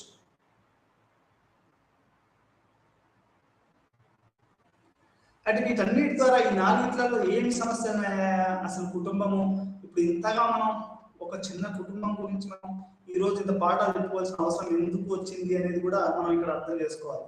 ఇది మనకు పాత నిర్వచనం ప్రకారము అది జీవశాస్త్ర ఆధారంగా ఆధారపడ్డది. అంటే ఇప్పుడు మనకు ఆంథ్రోపాలజిస్టులు కానివ్వండి, సోషియాలజిస్టులు కానివ్వండి, పాత వాళ్ళు జీవశాస్త్ర అధ్యయనాలలో ఉపయోగించే సిద్ధాంతాలనే సామాజిక శాస్త్రంలో ఉపయోగించారు. అదేంటంటే రక్త సంబంధము, పెళ్లి సంబంధము అని. కానీ ఇది ఇప్పుడు పనికి రావట్లేదు. అది ఎందుకు అంటే ఈరోజు కుటుంబాలు అనేటివి రక్త సంబంధము, ఆ తర్వాత పెళ్లి ద్వారానే కాదు, అది స్వలింగ సంపర్కులే కావచ్చు, లేకుంటే దత్తత మీద ఆధారపడ్డ కుటుంబాలే కావచ్చు, లేకుంటే స్నేహం మీద ఆధారపడుతున్నటువంటి కుటుంబాలే కావచ్చు. ఈ కుటుంబాలు కూడా మొత్తము ఈ యొక్క నిర్వచనాన్ని అసలు మొత్తం మార్చేస్తున్నాయి. ఇంతమంది కుటుంబం అనేది అన్చేంజబుల్ అనే ఒక ఉండేది, కుటుంబం అనేది మారదు అనేది ఉండేది. కానీ ఇప్పుడు అట్లా లేదు. అది పారిశ్రామికీకరణ వల్ల కావచ్చు, అది లేకపోతే సిటీలు రావడం కావచ్చు, వీటన్నిటి వల్ల కుటుంబం అనేది మొత్తం మారిపోయి ఒక కొత్త కల్చరల్ డెఫినేషన్ ఆఫ్ కుటుంబం అనేది నడుస్తూ ఉంది. ఇప్పుడు మనం మొదటిసారి దత్తత ద్వారా కుటుంబం ఎలా ఉంటుంది అంటే మీ అందరికీ తెలుసు, ఊళ్ళలో కూడా దత్తత తీసుకుంటారు పిల్లల్ని. అసలు దత్తత అంటే ఏంటి?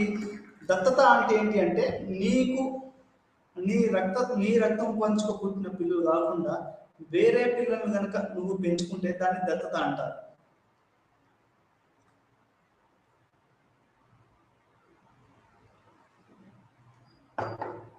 దత్తత అంటే ఏంటి అంటే నువ్వు సహజ సంబంధం కాకుండా వేరే వాళ్ళ పిల్లల్ని నువ్వు కనుక పెంచుకుంటే దాన్ని దత్తత అంటారు. మీ అందరికీ తెలుసు, మన కుటుంబాలలో చిన్నమ్మలకో పెద్దమ్మలకో ఎవరికైనా పిల్లలు లేరనుకోండి, మన వాళ్ళు అక్కడ పెరుగుతారు, అంటే అది దత్తత తీసుకోవడం అంటారు. ఇప్పుడు మా ఊర్లోనే రామక్క అనే ఆమెకు పిల్లలు లేరు. 3 ఎకరాల భూమి ఉంది, కానీ ఆమె పిల్లలు లేరు. ఆమె వాళ్ళ వాళ్ళ వాళ్ళ వాళ్ళ బంధువుల పిల్లల్ని పెంచుకుంది. అది దత్తత ద్వారా కుటుంబం చెప్పుకోవచ్చు. ఈ రోజులలో దత్తత కుటుంబాలు చాలా ఎక్కువగా అవుతున్నాయి. ఎందుకంటే ఈ రోజు పిల్లలు పుట్టేయడం అనేది కూడా ఒక ప్రెగ్నెన్సీ రేట్ తక్కువ అయిపోవడము, సిటీలలో అయితే కష్టంగా ఉండడం అనేది దాని ద్వారా ఈ దత్తత అనేది రోజు రోజుకి మనకు పెరుగుతుందని చెప్పుకోవచ్చు. అయితే ఎట్లాంటి వాటిని మనం దత్తత తీసుకోవచ్చు, ఎన్ని రకాలుగా ఉంటుంది, ఇది చాలా చట్టపరమైనటువంటి చట్టపరమైన విషయంగా మనం అర్థం చేసుకోవచ్చు. మీ అందరికీ తెలుసు, ఈరోజు ఎమ్మెల్యేలు ఎంపీలు చాలా మంది ఊర్ల దత్తత తీసుకుంటున్నారు. అంటే లీగల్గా ఒక చట్టబద్ధంగా ఒక ఒక ఊరిని తీసుకుంటున్నారు. ఇది మనము దత్తత తీసుకోవడం అంటే ఏంటి అంటే అది ఎందుకు తీసుకుంటారు, ఎట్లాంటి పిల్లల్ని దత్తత తీసుకోవచ్చు అనేది కూడా మనం ఇక్కడ తెలుసుకోవాలి. దత్తత తీసుకోవడం అనేది ఒక అనాథ పిల్లలు అనుకోండి, వాళ్ళని దత్తత తీసుకోవచ్చు. లేకపోతే వాళ్ళు వదిలివేయబడ్డ పిల్లలు ఉంటారు సమాజంలో. అందరూ ఒక్కోసారి ఏంటంటే ఎక్కువగా వాళ్ళు పిల్లల్ని వాళ్ళు అక్రమంగా కానీ వాళ్ళు పిల్లలను అక్కడ వదిలేస్తారు. రైల్వే స్టేషన్స్లలో లేకుంటే ఎక్కడో ఒక చోట చెత్త బుట్టలలో చాలా మంది మనకు పిల్లలు దొరుకుతారు. అంటే అట్లా ఏంటంటే ఇట్లా అబాండన్డ్ చిల్డ్రన్, తల్లిదండ్రులు లేకపోతే ఎవరైనా అక్రమ సంబంధం ఇట్లా వదిలివేయబడ్డ పిల్లలు, అనాథ పిల్లలు, ఇట్లాంటి వాళ్ళని మనం దత్తత కుటుంబాలు తీసుకోవచ్చు. అయితే దీనికి మనకు ఏంటి అంటే చట్టపరమైనటువంటి ఉన్నాయి. తీసుకునే వ్యక్తి అతని బాగోగులు, అతనికి ఆస్తులు ఇవ్వాల్సిన అవసరము ఉంటుంది. ఇది చారిత్రాత్మకంగా ఉంది. దత్తత అనేది కొత్త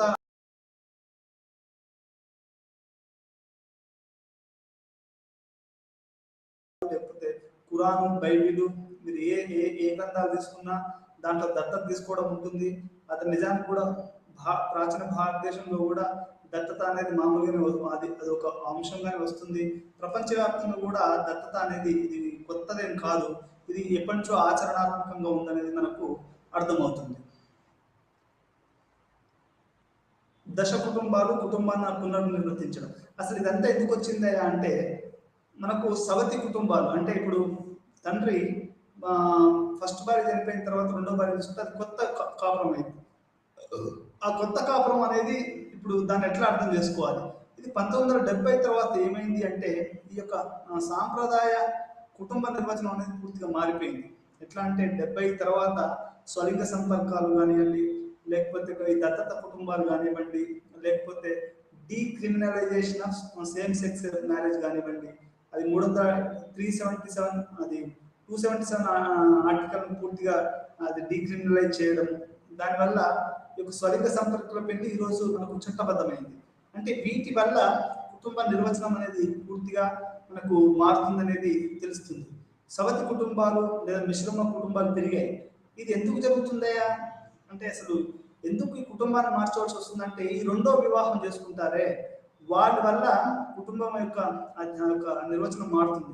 ఎందుకంటే దాంట్లో పిల్లల యొక్క బంధుత్వాలు, లేకపోతే ఆస్తులు, పంపకాలు ఇవి ఎట్లా జరుగుతాయి అనేది మనకు ఈ యొక్క దీని ద్వారా తెలుస్తుంది. మరో కారణం ఏంటి అంటే బంధుత్వ అధ్యయనాలలో మానవ శాస్త్ర విధానంలో మార్పు వచ్చింది. ఈ యొక్క ఆంథ్రోపాలజికల్ స్టడీస్లలో ఈ బంధుత్వాన్ని చేసే విధానంలో మీకు మార్పు వచ్చింది అనేది, ఈ రెండు మార్పుల వల్ల ఈ యొక్క రెండో వివాహము మరియు ఆంథ్రోపాలజీలో అంటే ఒక మానవాభివృద్ధి శాస్త్రంలో వచ్చినటువంటి మార్పుల వల్ల ఈరోజు కుటుంబాన్ని మనం పునర్నిర్వచించడం అనేది జరుగుతుంది.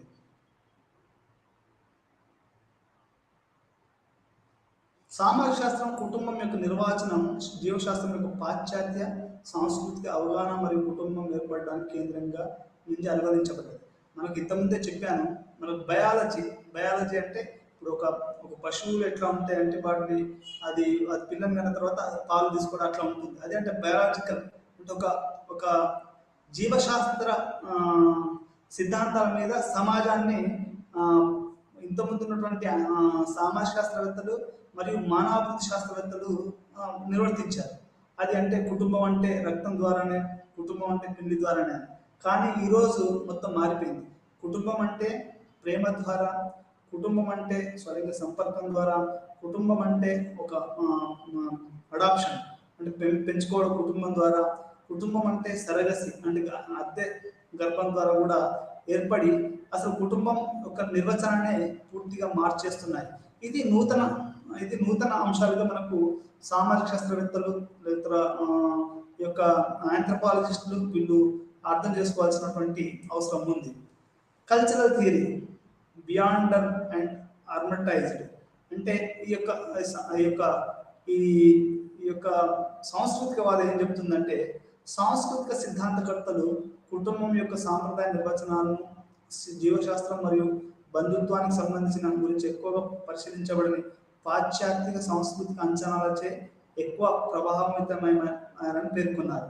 వీళ్ళు ఏమంటారు అంటే, సాంప్రదాయవాదులు అనేవాళ్ళు జీవశాస్త్రము మరియు బంధుత్వం ఈ రెండింటి మీదనే ఆధారపడి వాళ్ళు ఈ యొక్క కుటుంబాన్ని వాళ్ళు చెప్పారు. కానీ ఇది మారుతుందనేది మనకు కల్చరల్ థియరీస్ అంటే సాంస్కృతిక విషయాల ఈ యొక్క సోషియాలజిస్ట్ చెప్తా ఉన్నారు. స్త్రీవాద దృక్పథం మనం ఇంతకుముందు చెప్పుకున్నాము. ఈ కుటుంబాలలో మారడానికి గల కారణం ఏంటి, కుటుంబంలో మార్పు రావడానికి గల కారణం ఏంటి, ఈ రోజు మనం పునరాలోచించుకోవడం, ఊహాత్మకంగా కూడా మనం ఇంతకుముందు ఎవడన్నా ఊహిస్తారా స్వలింగ సంపర్కులు అనేది ఒక గృహంగా మనం ఒక కుటుంబంగా అంటాం. అంటే మనం కుటుంబాన్ని మళ్ళీ ఊహించుకోవడం జరుగుతుంది. 20వ శతాబ్దంలో కుటుంబాన్ని మళ్ళీ ఊహించుకోవాల్సిన అవసరం ఉంది. ఎందుకు అంటే ఈరోజు కుటుంబానికి పిల్లల అవసరం ఉంది. పిల్లలు ఉంటేనే కుటుంబం అనేది ఈరోజు లేదు. అది మొదటిది. రెండోది ఈ యొక్క మానవాభివృద్ధి శాస్త్రం కూడా కుటుంబాన్ని కొత్తగా చూడడం జరుగుతుంది. ఈ రెండు ప్రధాన విషయాల వల్ల కుటుంబాన్ని మళ్ళీ మనం ఊహించుకోవడం అనేది జరుగుతూ ఉంది. ఇది దాంతో పాటుగా స్త్రీవాద దృక్పథం మరియు వివక్షత మీరందరికీ తెలిసా ఉంటుంది. ఎన్ని పాటలు వచ్చాయి స్త్రీల మీద, అసలు చాలా తెలుగులో కానివ్వండి, హిందీలో కానివ్వండి, కొన్ని వందల వేల లక్షల పాటలు వచ్చి ఉంటాయి. అంటే ఫస్ట్ పుట్టిన కాంచే మగవాడు ఆడవాళ్ళ మీద ఎటువంటి వివక్షత చూపిస్తున్నాడు అనేది అది చాలా పాటలు వచ్చాయి. అంటే దానికి ఏంటి అంటే వివక్షత అనేది అది అది అది ఎట్లా ఉంది అనేది, కుటుంబంలో అయితే ఒక పురుషాధిక్యత కలిగినటువంటి కుటుంబము, మ్యాన్ సెంట్రిక్.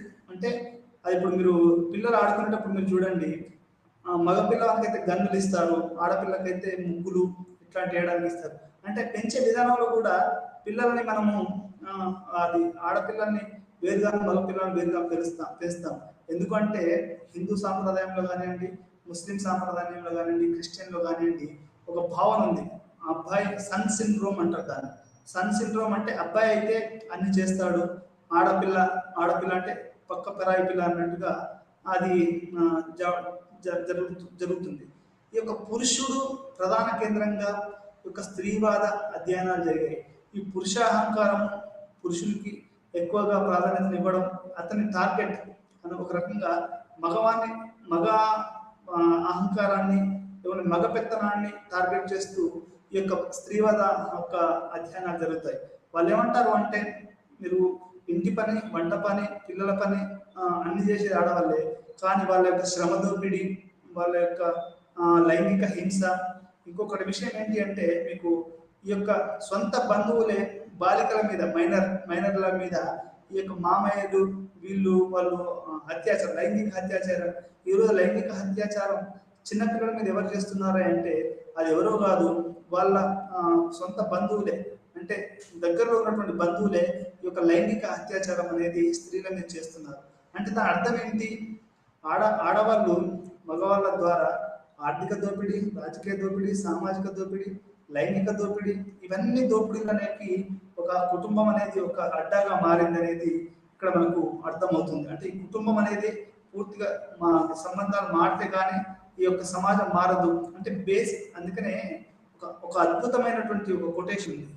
అదేంటి అంటే, ఒక అమెరికన్ సమాజశాస్త్రవేత్త చెప్పాడు, ఏదైతే న్యాయం చేయవలసినటువంటి ప్రాథమిక సంస్థ అయినటువంటి కుటుంబంలోనే అన్యాయం జరిగింది. మళ్ళీ చెప్తున్నా, ఒక ప్రాథమిక సంస్థ అయినటువంటి న్యాయం చేయవలసినటువంటి ఒక ప్రాథమిక సంస్థ అయినటువంటి కుటుంబంలోనే అన్యాయం జరిగింది. అంటే ఇక నీకు ఎక్కడ పోయినా కానీ అన్యాయమే జరుగుతూ ఉంది అనేది ఒక అమెరికన్ శాస్త్రవేత్త అనేటువంటి చెప్పాడు. When a basic institution like family denied the justice, then what happens. అంటే ఒక న్యాయాన్ని అందించవలసినటువంటి ఒక కుటుంబమే నీకు అన్యాయానికి ఒక ఆధారభూతమైంది అంటే దాని అర్థం ఏంటి అంటే, కుటుంబం అనేది మగ పురుషుల యొక్క ఒక అడ్డాగా కాకుండా స్త్రీలకు కూడా ఒక సమానమైనటువంటి హక్కులుగా ఉండవలసినటువంటి అవసరం ఉందనేది మనకి ఇక్కడ స్త్రీవాదం, వాళ్ళ శక్తి, వాళ్ళ మీద వివక్షత గురించి మనకు ఇక్కడ వీళ్ళు వీళ్ళు ఈ చదువులు చదువుతారు. అంటే కుటుంబాన్ని మనం స్త్రీవాద దృక్పథం నుంచి చూడాలి. అప్పుడు చూసినప్పుడే కుటుంబం యొక్క నిజమైనటువంటి స్వరూపము అది ఎన్ని రకాలుగా ఉందనేది అర్థమవుతుంది.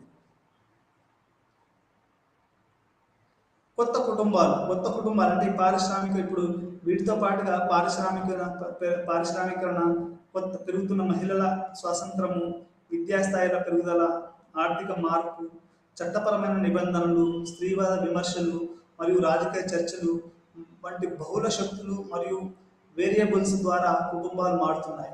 ఇన్ని రకాల కారణాలు, పెరుగుతున్నటువంటి ప్రపంచీకరణ, ఆ తర్వాత పట్టణీకరణ, ఆ తర్వాత మనకు నగరీకరణ, ఆ తర్వాత పారిశ్రామికీకరణ, మహిళల యొక్క చదువు, ఆ తర్వాత స్వతంత్రము, విద్య పెరగడము, ఆర్థిక మార్పులు రావడము, చట్టపరమైన కూడా మార్పులు రావడము, స్త్రీవాద విమర్శలు రావడము, కవులు, కళాకారులు వీళ్ళందరూ కూడా పనిచేయడం, ఇట్లాంటి ఈ బహుళ శక్తులు అనేటివి ఈరోజు కుటుంబాన్ని దాని యొక్క అర్థం చేసుకునే విధానాన్ని పూర్తిగా మార్చివేస్తున్నాయి అనేది మనకు ఇక్కడ అర్థమవుతుంది. ఈ కొత్తగా 20వ శతాబ్దంలో ఒక సాంప్రదాయ కుటుంబాలు అంటే పెళ్లి చేసుకోవడం, పిల్లలు కలగడం అట్లాంటి కుటుంబాలతో పాటుగా ఒక కొత్త కుటుంబాలు అనేవి ఏర్పడుతున్నాయి. అవి ఏంటి అంటే ఎంపిక ద్వారా కుటుంబం. ఇప్పుడు మీకు బాగా నచ్చిన వ్యక్తి ఉంది అనుకోండి, అంకుల్ అనుకోండి, ఆయన మీ కుటుంబం చేసుకుంటే అది ప్రేమ ద్వారా, అది మీ కుటుంబాన్ని మీరు ఎంపిక ద్వారా అతనికి మీ కుటుంబ సభ్యుడయ్యారు. ఇది ప్రేమ, ఆప్యాయత, రిలేటెడ్నెస్ అంటారు. మీరు అతనితో కనెక్ట్ కావడము అనేది దీన్ని బట్టి ఆ కుటుంబం ఏర్పడుతుంది. మేము సృష్టించుకుంటే కుటుంబాలను కూడా వర్ణించబడతారు. మేమే సృష్టించుకున్న కుటుంబం అని కూడా దీన్ని మనకు ఈ ఎంపిక ద్వారా కుటుంబం అనేది అర్థమవుతుంది. ఇది ప్రేమ, రిలేటెడ్నెస్, కల్చరల్ థింగ్స్ అని వీటన్నిటి ద్వారా ఏర్పడే కుటుంబాన్ని మనము ఎంపిక ద్వారా ఏర్పడినటువంటి కుటుంబం అని చెప్పుకోవచ్చు. లివ్ ఇన్ రిలేషన్స్, దీన్ని ఏమంటారంటే ఇప్పుడు మనము లివ్ ఇన్ రిలేషన్స్ దాంపత్యంగా స్థాపించబడిన కుటుంబ యూనిట్ల నుండి నిష్క్రమణ. అంటే ఈ యొక్క పెళ్లి చేసుకొని దాంపత్య జీవితం అనేది కాకుండా దాని నుంచి ఇది నిష్క్రమణ చేయడం. అంటే దాంట్లో సమస్యలు ఉన్నాయి. ఇప్పుడు దాంపత్య జీవితంలో ఏంటి అంటే సాధారణంగా వాళ్ళు కొట్టినా తిట్టినా వాళ్ళు అదే దాంపత్య జీవితంలో గడపాలి. అందుకనే చాలా మంది స్త్రీలు వాళ్ళు సైలెంట్ విక్టిమ్స్ అంటారు. అంటే దాన్ని ఏమంటారు అంటే భర్త తాగుతాడు, వాడు తిరుగుతాడు, వచ్చి భార్యను కొడుతూ ఉంటాడు. అదే సాంప్రదాయ కుటుంబ వ్యవస్థలో అయితే ఆ అమ్మాయి కానీ ఆడబిడ్డ కానీ వాళ్ళు ఎప్పటికీ దాన్ని భరిస్తూ ఉంటారు. అట్లా కొన్ని కోట్ల జీవితాలు అట్లా ఇప్పటివరకు అయిపోయాయి. ఇట్లాంటి దాని నుంచి బయటికి రావడాన్ని అది లివింగ్ రిలేషన్స్ అంటారు. అంటే నీకు అనుకూలంగా ఉన్నంత కాలం మాత్రమే ఆ సంబంధంలో ఉండాలి, లేకపోతే ఆ సంబంధం నుంచి బయటగా రావచ్చు. ఇది సహజీవన సిద్ధాంతం. సహజీవనం అంటే సమానమైనటువంటి జీవనం. దీంట్లో ఎటువంటి లైంగిక దోపిడీ కానీ, లేకపోతే ఆర్థిక దోపిడీ కానీ, లేకపోతే ఎమోషనల్ అత్యాచారం అంటారు. అంటే నిన్ను మానసికంగా హత్య చేయడం కానీ, లేకుంటే నిన్ను ఎమోషనల్గా హత్య చేయడం అనేది ఉండదు. ఇది నువ్వు ఉన్నంతకాలం మాత్రమే కలిసి ఉంటారు, విడిపోవాలనుకుంటే విడిపోతారు. దీన్ని మనం లివింగ్ రిలేషన్స్ అంటారు. దీనికి అదేవిధంగా భిన్న లింగ సంపర్కులు, స్వలింగ సంపర్కులు జంటలుగా నమోదు చేసుకోవచ్చు. ఈరోజు ఒక ఆడపిల్లని చేసుకోవచ్చు. అది ఇంతకుముందు లేదు, కానీ ఇప్పుడు అది చట్టబద్ధం. అదేవిధంగా మగవాళ్ళు చేసుకోవచ్చు. అది ఇంతకుముందు చట్టబద్ధం కాదు, అది ఇప్పుడు స్వలింగ సంపర్కులు కూడా ఈరోజు అబ్బాయిలు పెళ్లి చేసుకోవచ్చు, అమ్మాయిలు పెళ్లి చేసుకోవచ్చు అనేది మనకు కొత్తగా వస్తున్నటువంటి కొత్త కుటుంబాలు. ఇవన్నీ ఇవి మనకొప్పుడు అసలు ఊహించుకునేవాళ్ళు కాదు, ఏదో జోక్గా మాట్లాడుకునేవాళ్ళు. కానీ అది వాస్తవాలు. ఈరోజు ఆ విధంగా మాట్లాడడానికి కుదరదు. ఇది ప్రపంచవ్యాప్తంగా ఉన్న పట్టణ నగరాల్లో యువతరంలో ఈ యొక్క లివింగ్ రిలేషన్స్ అనేవి ఎక్కువ ఏర్పడుతున్నాయి. అందుకనే మీరంతా చూస్తూ ఉంటారు, బ్రేకప్స్ కూడా ఎక్కువ అవుతూ ఉంటాయి. అంటే నీకు ఒక సంవత్సరం పాటు కలిసి ఉండొచ్చు, ఆ తర్వాత నిజంగా ఇప్పుడు మనిషి అనేవాడు వేమన చెప్పినట్టు తినగ అంటే మనుషులలో కూడా వాడు మంచోడా చెడ్డోడా అని తెలుసుకోవడానికి టైం పడుతుంది. అట్లనే ఉప్పు కప్పూరం నందు ఒక్క పోలిక నుండి చూడ రుచుల జాడ వేరు, పురుషులందుకు పురుషులు వేరయ్యా విశ్వదా వేరామ వినరవేమ అన్నట్టు ఈ కవితలో ఏంటి అంటే ఇప్పుడు మనకు మనిషి అనేది తెలుసుకోవాలంటే అది ఒక సంవత్సరం పట్టొచ్చు.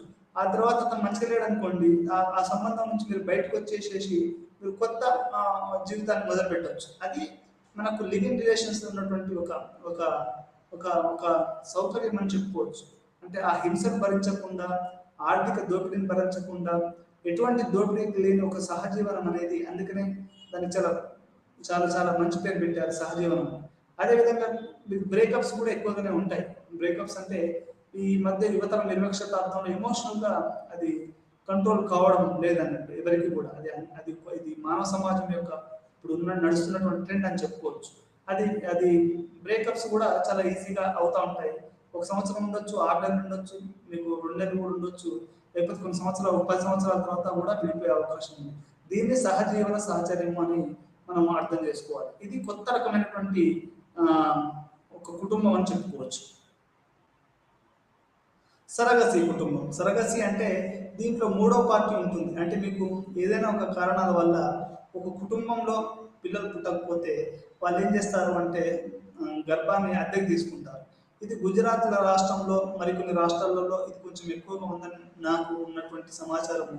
అయితే ఇది ఇక్కడ దీని యొక్క పరిస్థితి ఏంటి అంటే ఇది గర్భాన్ని అద్దెకు తీసుకొని దాంట్లో మగవాని బీజాన్ని ఆడవాళ్ళ గర్భంలో వేసి ఒక 9 నెలల పాటు ఆ బిడ్డను కని ఆ బిడ్డను ఈ కుటుంబానికి ఇవ్వాలి.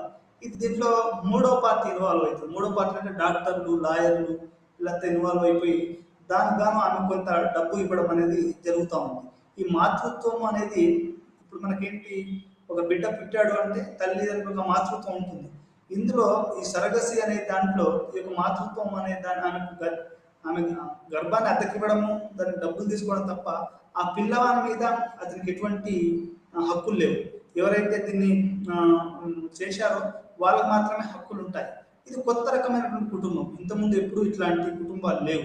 20వ శతాబ్దంలోనే ఇట్లాంటి కుటుంబాలు వస్తున్నాయి. అంటే ఇదేంటి, ఇది ఒక రకమైన కొత్త కుటుంబంగా మనము చెప్పుకోవచ్చు. ఇప్పుడు భావోద్వేగాలు, ఇప్పుడు తల్లి కావాలి నా బిడ్డ అని చెప్పుకోవడానికి ఇక్కడ తల్లికి కుదరదు. అట్లాంటి పరిస్థితుల్లోనే డాక్టర్లు, ఇది థర్డ్ పార్టీ అంటే డాక్టర్లు, లాయర్లు వీళ్ళంతా కలిసి దీన్ని ఒక లీగల్ అంటే ఒక న్యాయపరమైనటువంటి ఒక కుటుంబంగా చేసేసి వీళ్ళు ఉంటారు. అంటే ఈ రకంగా దీన్ని ఏమంటారంటే సరగసి కుటుంబం. ఇది అనే పదం మూడో పక్షం. సాధారణంగా ఒక స్త్రీ సహాయంతో ఏర్పడిన కుటుంబాన్ని సూచించడానికి ఉపయోగిస్తారు. అంటే ఒక స్త్రీ సహాయం చేస్తే ఈ కుటుంబాన్ని ఏర్పరుస్తారు. వారు పిల్లల గర్భధారణ కోసం తన గర్భాన్ని అద్దెకు తీసుకుంటారు. అంటే ఈ కుటుంబం ఎవరైతే ఉంటారో ఆడవాళ్ళ గర్భాన్ని అద్దెకు తీసుకుంటారు.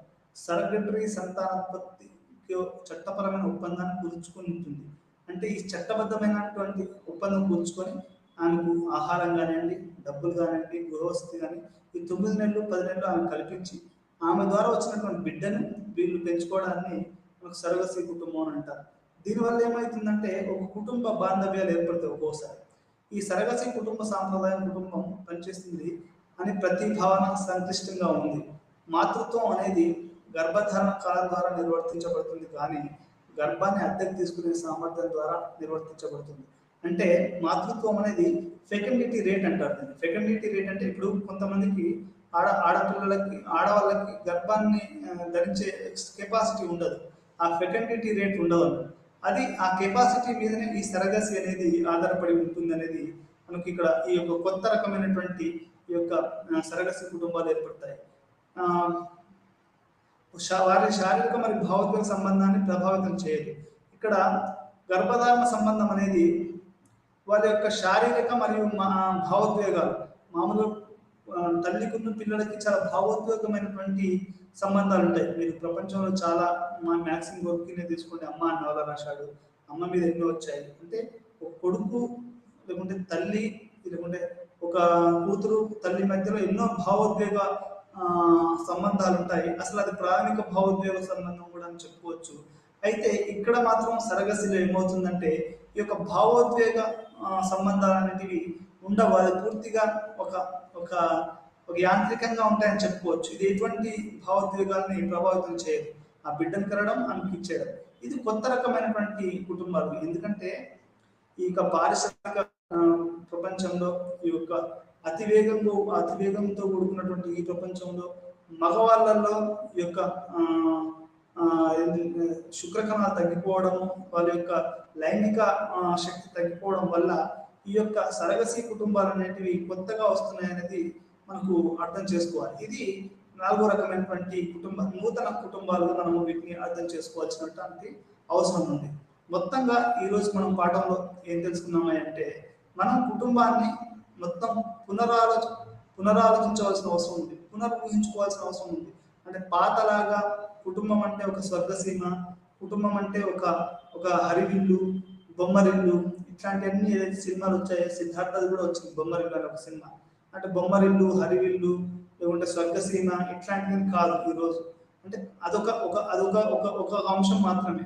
ఇప్పుడు కొత్త అంశాలు వస్తున్నాయి. అవి ఏంటి అంటే లివింగ్ రిలేషన్స్, సరగసి, ఆ తర్వాత మీకు లవ్ ద్వారా రిలేటెడ్ ద్వారా ఏర్పడే కుటుంబాలు, అదేవిధంగా స్వలింగ సంపర్క కుటుంబాలు, ఆ తర్వాత ఇంకా ప్రేమ ద్వారా ఏర్పడే కుటుంబాలు, ఎమోషన్ ద్వారా ఏర్పడే కుటుంబం, ఎన్నో రకాలైనటువంటి కొత్త కుటుంబాలు వస్తున్నాయి. ఈ పాత కుటుంబ భావన పోయి ఈ కొత్త కుటుంబము 20వ శతాబ్దంలో వస్తుంది అనేది మనకు ఇక్కడ అర్థమవుతుంది. అంటే మనం 20వ శతాబ్దంలో మనం ఈ కుటుంబాన్ని ఒక సాంప్రదాయమైనటువంటి కుటుంబ వ్యవస్థలో కాకుండా ఒక కొత్త, అది మనకు మనం ఇంతకు కూడా మనం మాట్లాడుకున్నాం. అదేంటి అంటే అద్దె ద్వారా, అదేంటి మన ఇల్లుటం అంటారు దాని తెలుగులో. అంటే మనము దాన్ని అడాప్ట్ చేసుకోవడం అంటారు దాన్ని. అంటే అది కూడా ఒక కొత్త కుటుంబ సంస్థగా ఇప్పుడు కొత్తగా వెలుసుతున్నాయని చెప్పుకోవచ్చు. అంటే మనము ఇక్కడ ముగించే ముందు అర్థం చేసుకోవాల్సింది ఏంటంటే 20వ శతాబ్దంలో మొత్తం కుటుంబము మారదు, అది ఒక పెద్ద రాయిలాగా ఉంటుంది, అది మారే స్వభావం కాదనుకునేది అది 18వ-19వ శతాబ్దానికి ఉండేది. ఇప్పుడు చాలా శరవేగంగా కుటుంబం కూడా మారుతుంది. అది జీవశాస్త్ర ఆదాయాల ప్రకారం కాకుండా కల్చరల్, అంటే ప్రేమ ద్వారా స్వలింగ సంపర్కులే కావచ్చు, సరగసే కావచ్చు, ప్రేమ ద్వారా కావచ్చు, లేకుంటే సరగసి ద్వారా కావచ్చు, ఈ నూతన అడాప్షన్ అంటే అది పెంచుకోవడం ద్వారా కావచ్చు, అది అనేది కొత్త కుటుంబాలు ఏర్పడుతున్నాయి. ఈ కొత్త కుటుంబాలు అనేటివి పాత సాంప్రదాయ దాన్ని ఇవి ఛాలెంజ్ చేస్తున్నాయి, వ్యతిరేకిస్తున్నాయని మనం చెప్పుకోవచ్చు. రెండు ప్రధానమైనటువంటి కారణాలు మళ్ళొకసారి చెప్తాను. ఏంటంటే కుటుంబాన్ని ఏ విధంగా పునర్ఊహించుకోవాలి అంటే, ఈరోజు అర్థం చేసుకోవాల్సింది అంటే కుటుంబం అంటే ఇంతమంది పిల్లలు అదంతా అనేది. కుటుంబం అంటే పిల్లలు అనే ఉండవలసిన అవసరం లేదనేది మొదటి నిర్వచనం. రెండోది ఏంటి అంటే, ఈరోజు కుటుంబాన్ని మానవాభివృద్ధి శాస్త్రవేత్తలు, సామాజిక శాస్త్రవేత్తలు కూడా ఒక కొత్త పద్ధతి ద్వారా ఈరోజు మనం కుటుంబాన్ని చూడవలసినటువంటి పరిస్థితి ఏర్పడుతుంది. ఈ రెండు కారణాల వల్ల, మన కొత్త కుటుంబాల వల్ల మనం కుటుంబాన్ని పునర్ఊహించుకోవాల్సినటువంటి అవసరం ఉంది. ఈ పాత కుటుంబ భావాలనే కాదు, కొత్త రకంగా కుటుంబాలు వస్తున్నాయి అనేది మనకు అర్థమవుతుంది. ఈరోజు ఈ పాఠం తెలుసుకుందాం. ఇది చివరిగా ముగించే ముందు మరొకసారి దీన్ని మనం రివ్యూ చేసుకుందాం. ఒక మెయిన్ హెడ్ లైన్స్ ఒకసారి చూసుకుందాం.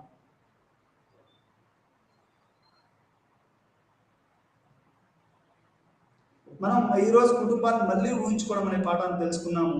దీంట్లో కుటుంబ అధ్యయనంలో దశ, రకరకాల తెలుసుకున్నాము. దాంతో పాటుగా కొత్త కుటుంబ రూపాలు, దాని యొక్క లక్ష్యాలు, శాస్త్రీయ దృక్పథం, ఆ తర్వాత కొత్త వీటిని అర్థం చేసుకోవడంలో సమస్యలు ఏంటి, సామాజిక శాస్త్రంలో ఎట్లాంటివి ఉన్నాయనేది కూడా మనం తెలుసుకున్నాము.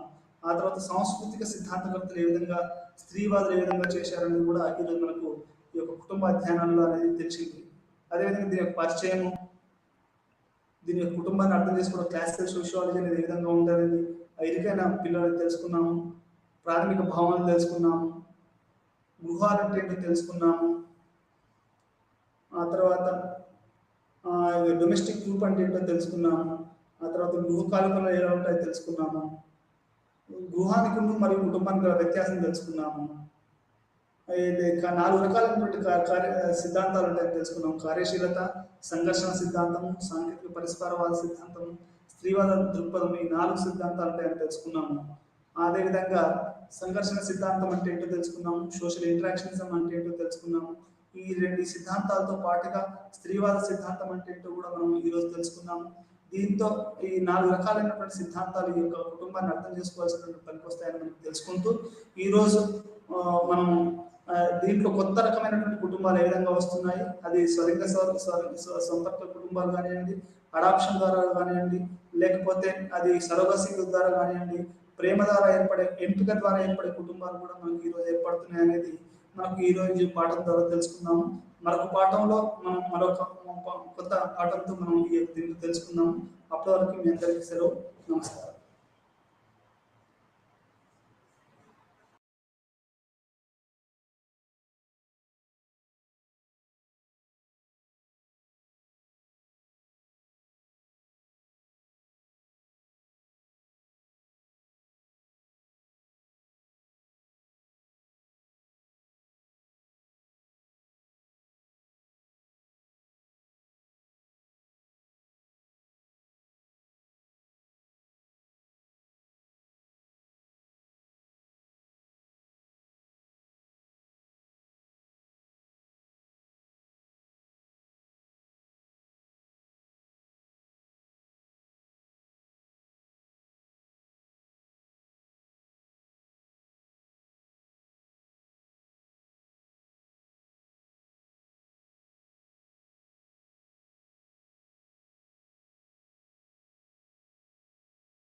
Good afternoon everyone. আজি মই এটা নতুন অধ্যায় লৈ আপোনালোকৰ সন্মুখলৈ আহিছোঁ। এইটো অধ্যায়ৰ নাম হৈছে আৰ্মি অৰ্গেনাইজেশ্যন এণ্ড মঞ্চ অফ ছিষ্টেম। বিশেষকৈ ইয়াৰ অবজেক্টিভ বা উদ্দেশ্যসমূহ আছিলে সেনা, সামৰিক প্ৰশাসন আৰু চুলতানৰ সংগঠন তথা প্ৰশাসন আৰু দেৱানী আৰ্জৰ কাম কাজসমূহ, লগতে সেনা, সামৰিক সংগঠন আৰু মোগলৰ প্ৰশাসন, মীৰ বক্সিৰ শক্তি আৰু অৱস্থানসমূহ। তাৰ লগতে আৰু আছিলে আপোনাৰ উদ্দেশ্য, ইয়াতে আৰু এটা অবজেক্টিভ আছিলে আকবৰৰ অধীনত মঞ্চবৰ মৌলিক প্ৰণালীসমূহ বা মূল বৈশিষ্ট্যসমূহ আৰু 17 শতিকাৰ সময়ত মঞ্চ প্ৰণালীত কিছু পৰিৱৰ্তন হৈছিলে, সেই পৰিৱৰ্তনসমূহৰ বিষয়ে আৰু লগতে মঞ্চ প্ৰণালীৰ দুখ গুণ বা গুণাগুণসমূহ আমি এই অধ্যায়ত আলোচনা কৰিম। আজি প্ৰথম অৱস্থাত আমি আলোচনা কৰিবলৈ বিচাৰিছোঁ দিল্লী চুলতানীৰ সময়ত ভাৰতবৰ্ষত সেনা, সামৰিক সংগঠন আৰু প্ৰশাসনসমূহ কেনেকুৱা আছিল সেই বিষয়ে, লগতে মোগলসকলৰ বিষয়ে আমি কিছু আলোচনা কৰিম। এতিয়া আমি আৰম্ভণিতে আমি পাম প্ৰথম অৱস্থাত আমি আগৰ ক্লাছ কিছুমানত মই কৈ গৈছিলোঁ দিল্লী চুলতানীৰ বিষয়ে মই কিছু কথা কৈ গৈছিলোঁ। দিল্লী চুলতানী বিশেষকৈ আৰম্ভ কৰিছিলে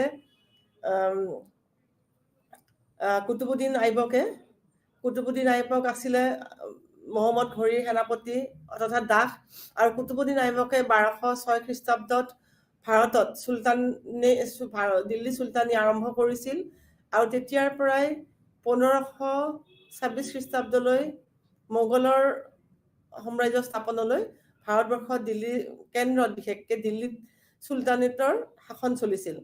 বিশেষকৈ আমি এতিয়া পাওঁ যে জিয়াউদ্দিন বাৰানীয়ে এখন কিতাপ লিখি থৈ গৈছিল, ফাটুৱা ই জাহানদাৰীত তেওঁ লিখি থৈ গৈছিল যে kinship is the army or army is the kinship. ইয়াৰ পৰা ইয়াকে বুজোৱা গৈছিল যে সেনাবাহিনীয়ে দিল্লী চুলতানৰ প্ৰশাসনৰ মূল ভেটি আছিল বুলি ক'ব পাৰোঁ।